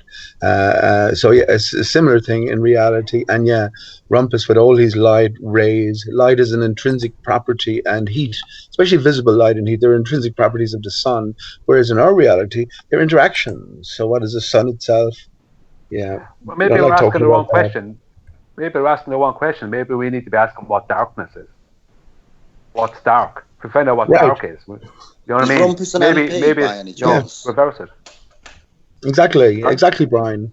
Exactly, and we need to look beyond, well, the basics, I think. So when we decide definitively as individuals that there's no vacuum of space out there, so we know there's a fixed reality. So what is the nature of that? And if we say, well, we can't know that, so we leave it there, well, I think then you're very limited in how you can progress. And who's to say how far we can progress? I say ultimately, I'd be interested in doing all the way. Looking at about researching the vacuum and the different layers of the atmosphere. It'd be good to get a vacuum chamber, empty it out, record the pressure when it's full of just the basic air, empty out the vacuum chamber, and then refill it with like nitrogen or helium or something like that, and see if it reads less pressure for the same amount of substance inside the vacuum chamber. Do you know what I mean? Yeah, or even shine a laser through a vacuum chamber and see how you don't see anything, and then put different particulate in. Yeah, well, I'm totally with you on that. I don't to claim that the ether exists and to say that it exists because when you take everything out of a vacuum chamber, you shine light through it and it still shines through. So therefore, there must be ether in there. Now that's ridiculous to me, mate. Like I say, you'd have to then remove that next substance, i.e. the ether, take it out, shine the light at the vacuum chamber, show me that the light does not penetrate it because there's nothing to propagate, and then put the ether back in to show that there you go, it was that substance that the light was propagating through. That would be the ultimate experiment to show, but they can't show that. They just assume that the ether exists because the light penetrates the empty vacuum. Well, there might be other ways of considering the ether. And, well, first of all, again, it comes back to, well, what is Earth, right? What are the bounds that define Earth? And there doesn't seem to be many people cooperating on these. Shout out to Sarah Smith, who gave a super chat, but unfortunately I can't see what it was. I saw it for a second or two, and I've forgotten what it was now, but the message was deleted by Globusters. Cheers, Bob. Whatever it was, I'm sure it was deserved of a delete. In any case, I appreciate your support, Sarah. Thank you very much. Well, we've thrown out the rest of the paradigm. So all of these things have to especially come under the microscope, and it may or not be be the case that ether is in existence, but let's hear the cases. Let's hear what might have to be offered, like in terms of, for instance, let me just say this: the sun has an effect, a massive effect on our immediate environment, right? So we understand that these external energies can have this effect, but is it actually external? I say it isn't. Internal. So ether might be something different entirely. And let me just say finally, we all have a sort of, all matter vibrates at a certain frequency. What's causing that vibration? This is a different question. But listen, on that note, I'm going to go and leave you to the rest of your conversation. It's been decent enough. And I'll just apologize. I know I can talk. A lot of these things, though, are, considerations for longer conversations. And so I do apologize if I've offended anybody. And until the next time, I'll say good night and cheers. Yeah, good night, Pete. Yeah. To be fair, I'm going to round up in 5 minutes, guys. So if there's anything you guys want to say before we go. Can I just add to my little gyroscope display? I've obviously done a bit of filming today. I'm going to redo it again just for the benefit of Gleam and others in the chat who were in today.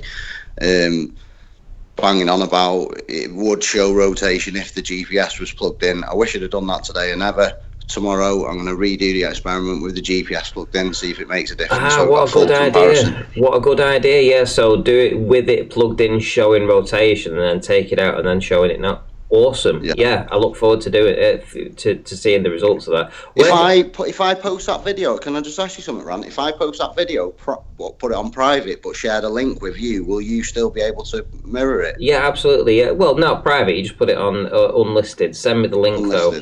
Yeah, unlisted. Well. Send me the link.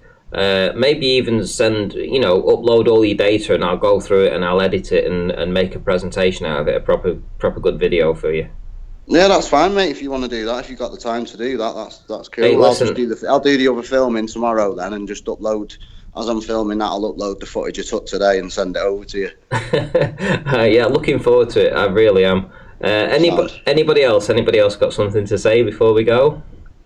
Aaron, are you there? Brian, yeah. Yeah, I was going to say, are they accelerometers? Is it the gyroscope? I heard something about Tony saying something about the gyroscope you're using. Is it basically an accelerometer, or it's a MEMS? It's a MEMS gyroscope. Is that what he said? Still, if you're talking about registration and movement, then yeah, it should register movement, because once it leaves the ground, the Earth is apparently turning under it. So, for it to be an effective tool and what it's built for, it should register the rotation of the Earth. That piece of equipment is designed to allow a drone unmanned to fly as far as your batteries will allow, or as far as your software will allow you to program it to fly away with the batteries, and for it to fly back. It never gives for rotation of the Earth. It never gives for curvature. And if you lock it at 400 feet of altitude, it will fly to its designated target, turn around and fly back if it's got the batteries to do so.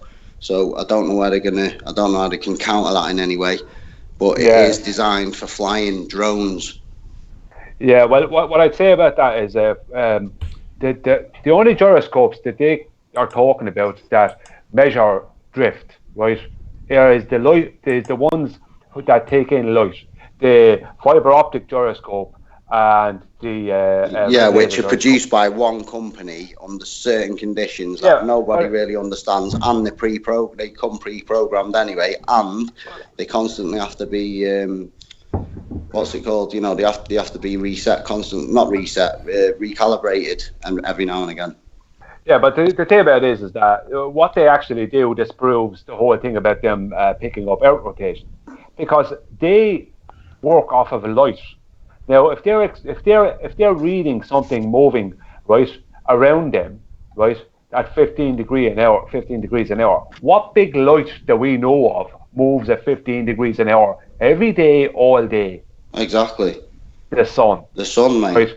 Right. Until they rule out the sun, then there isn't going to be any, as far as I'm concerned, there isn't going to be any mystery there. It's the sun. Right? Yeah, and you're just chasing the sun. If you want to assign to the fact that the sun goes round in a circle, then yeah, you'd just be chasing the sun round in a circle. All the equipment would be. Because you fly around in a circle, chasing it, following the coordinates. Yeah, like the thing about it is that their claim about the fiber optic gyroscope and that involves 2 reference frames, which completely goes against the globe's 1 reference frame, which is all the atmosphere moving lockstep with the Earth, right? So that completely debunks that anyway. But if you want to know what it is, anyway, though, there, Brian, is like I said at the start, like 1920s and 1930s transatlantic flights, they didn't have ring laser gyros. They operated standard gyros. Yeah. And these small gyros that I use in my equipment, and they're used in people build manned drones and use that equipment to stabilize that manned drone. They put their lives on it. Yeah. So it's an accurate piece of equipment. I know it's only scale size, but everything we have is scaled down. It still operates on the same principles. Like the Chinese get a big phone and make it teeny. Microchips were invented, not microchips, but transistors and stuff. They were huge when they were invented, and over time, innovation has allowed them to become micronized, to become smaller and smaller. It's only through experimentation on from the base discovery, innit? Yeah, well, just for people to know, right? There's no big mystery around accelerometers either. There's 2 types of accelerometers, right? One uses what's known as the piezoelectric effect, right? And the other one uses, basically, it actually uses relative density equilibrium. I'll explain them first. The piezoelectric effect, right? Basically what that is they are very small, right, crystals that are very sensitive to static pressure, which is what, basically, when the crystals are static, right, when they're not moved, right, they know when they do get moved, right, and they send a charge. That's basically what happened, right? That's how the piezoelectric effect works. That was around, like, the piezoelectric effect is not exclusive to accelerometers, right? So it's the crystals detecting a movement due to the static charge that builds up within them because of being static. So let's say you have a phone on landscape mode, right? And you have an accelerometer in it, or something. Yeah. If you turn it, the crystals, right? They detect that does have to be a movement because there's a static charge that they're building up in them. They build up a static charge. That's basically that. I won't go into all the details, but that's the basics of it. That's it. But movement, again, the basis of it, movement is movement, isn't it? So that's how they pick it up. Detecting movement, so it's detecting movement. Yeah, exactly. That's how they know up from down. That's the basics of it. So that's for one of them, the piezoelectric effect. That's how it knows up from down. The other one is involving it involves nanotechnology of very, very small moving parts, right? And what happens there is that it's basically the same thing, except for the sensors are within these small moving parts. So when you turn your phone, right, the very small moving part moves slightly, right? There's 2. There's one that's horizontal and one vertical, right? And it'll move slightly, right? And sometimes, right, which I noticed with my iPhone 5, that sometimes I switch the phone and it won't just switch straight away. I have to shake it. You know when you have to shake your phone to make it work? That's because it's no gravity involved. It's that the things have stuck. Sometimes it's due to heat and that. Right? You shake your phone just to let the things know that's been moving. So it's not gravity. Right? I need to jump in. I need to jump in, guys. A shout out to Lumberjack for the super chat. So he says a shout out to you. So I don't know if you probably know you. Shout out to Ute with some beers, yeah. Thanks very much, Ute. Right, carry on, guys. Okay. What happens is that these very small parts are very, very small, but they're still more dense, right, than the air around it, right? So things more dense than air will go down. Things less dense than air go up, right? All these things is very, very, very small versions of a relative density equilibrium, right? That's how they work, right? You turn your phone one way and they'll fall that way. Turn it the other way, they'll fall the other way. And they have sensors that detect this, right? So it's basically they're leaning. They're basically, it's like as if they're kind of hanging down one way, and you switch your phone, and then it hangs down. The other one switches, and it hangs down. Exactly. The other way. So my point is that device operating in that manner could never actually detect curvature. If you set it in a straight path, That only knows that it's got to stay straight. It doesn't know about curvature. It doesn't know about following the line with gravity. It doesn't know about any of that. It just knows about staying straight and level in the way you set it. Yeah. And, you know, there's flights online using that equipment, like we were saying before, that are 5 hours long, you know, the hundreds of miles long out and back. The amount of curve, you know, the amount of rotation underneath would be, at least 60 degrees, wouldn't it? Well, if you fly your drone, let's say, what's the biggest range on a drone? What's the biggest range? Well, the record at the minute is 135 kilometers out and back, but that's only restricted by the battery power and the battery power, and the power of the transmitters as well, because like the more wattage you give your transmitter, the more range you get, basically. Yeah, well, if you fly your drone 60 miles away from you and fly back 60 miles, that's 120 miles. So it's flown away from you and back, right, 160 miles and back another 60 miles, right? If that drone is not detecting in any way Earth rotation, right, then you know how can Earth be rotating? Because how can you fly the drone 60 miles away from you, right, and it come back and it's not designed to detect rotation? You know what I mean? How could it be doing it? It's impossible. That is my question. Like, and that, you know, what I'm showing in with what I'm showing with the gyros and stuff is that they don't detect rotation. So and I've actually seen Globe Earthers put videos on using I mean, the flight controllers they used are the flight controllers they actually use in my racing drones, not in that plane. That's like a simplified version, but with a GPS so it can return to home and that. The flight controllers they were displaying were the ones using my racing drones which don't employ GPS, and they actually said, yes, these will show the 15 degrees of rotation. They're rotating it, you know, but it doesn't. What I'm going to do at some point this year, I'm going to buy myself an electronic, you know, like EQ, like stabilizer mount, you know, from a P1000. I'm going to see if I can sort of get it to do 15 degrees per hour of rotation. I'm going to sit my drone on top of it, and just to show that it does record that small amount of movement, and you know when you create it under a certain situation, and that should dispel any questions about it. It should detect the movement. If it detects it, you know, like under experimental conditions, using an electronic device to, you know, to make sure that 15 degrees of rotation is there. And it shows it, but then it doesn't show it when it's just sat with the gyro stabilised on the ground on a supposed spinning Earth, and the Earth isn't spinning, surely.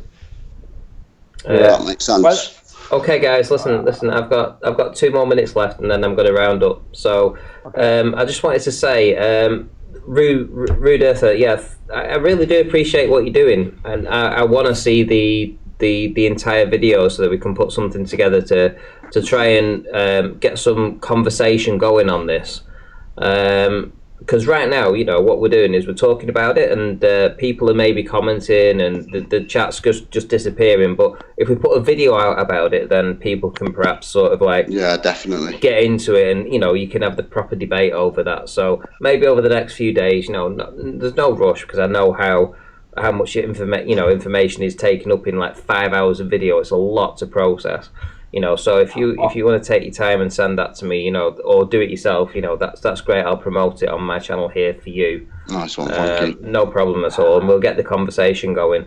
Go ahead, Brian. Can I say something, Matty, but before we finish? I know a way to totally prove or disprove Earth rotation.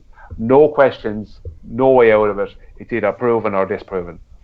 The EQ mount telescope, the good ones, that track the stars, right? They will move. You can set them to move, right, over a course of 24 hours. And you can go watch Wolfie 6020's video of him doing it with the sun. And then you'll see what is happening. They can be set to move east to west, right, tracking the sun or whatever over 24 hours for that exact supposed out rotation speed at your exact latitude and longitude location. Yeah, that's what I was talking. I didn't want to like specify that, but yeah. I said that to Wolfie. I said, can you send your EQ mount going west to east? just going to give a shout out again to Lumberjack, who's been smashing the super chat many times. Blowing a kiss to Cammy. Thank you very much. Cammy, if you didn't know, is Aisling717. That's Globebusters Bob's partner. And yeah, it's all one big family here. And yeah, many kisses. Cammy is ace, does her own research too. At that exact location disproves rotation in the first place. But a better disproving of it would be something that will go west to east at that exact speed, or the exact rotation speed that would be at that exact latitude and longitude location. Because then, let's just say you're doing it wherever you're doing it, and the exact speed is 825.4 miles per hour, right? It's set to do that. If you can send that west to east, right, then that should not move. They should be dead steady. You should never move over the 24-hour period or any. It doesn't have to be 24 hours. It could just be 2 or 3 hours. It doesn't matter. The point is, if the thing moves at all, it means the Earth is stationary, and they can't mess around with it, because if they do something and show moving west to east, right, or not moving, right, and they stay, if it's a baller that does it, and they show this thing supposedly set to go at that exact same rotation speed for that exact same location, and it doesn't move at all, right, anybody can do that. Can actually go and do this test, right? And so they, right, if they try and show that it's not moving when it really would be, right? Okay, so then it's easy to disprove what. Like, what my point is that they can't mess around with it. They can't fake it. Is my point. So, Aaron, is there anything you want to say before we round up?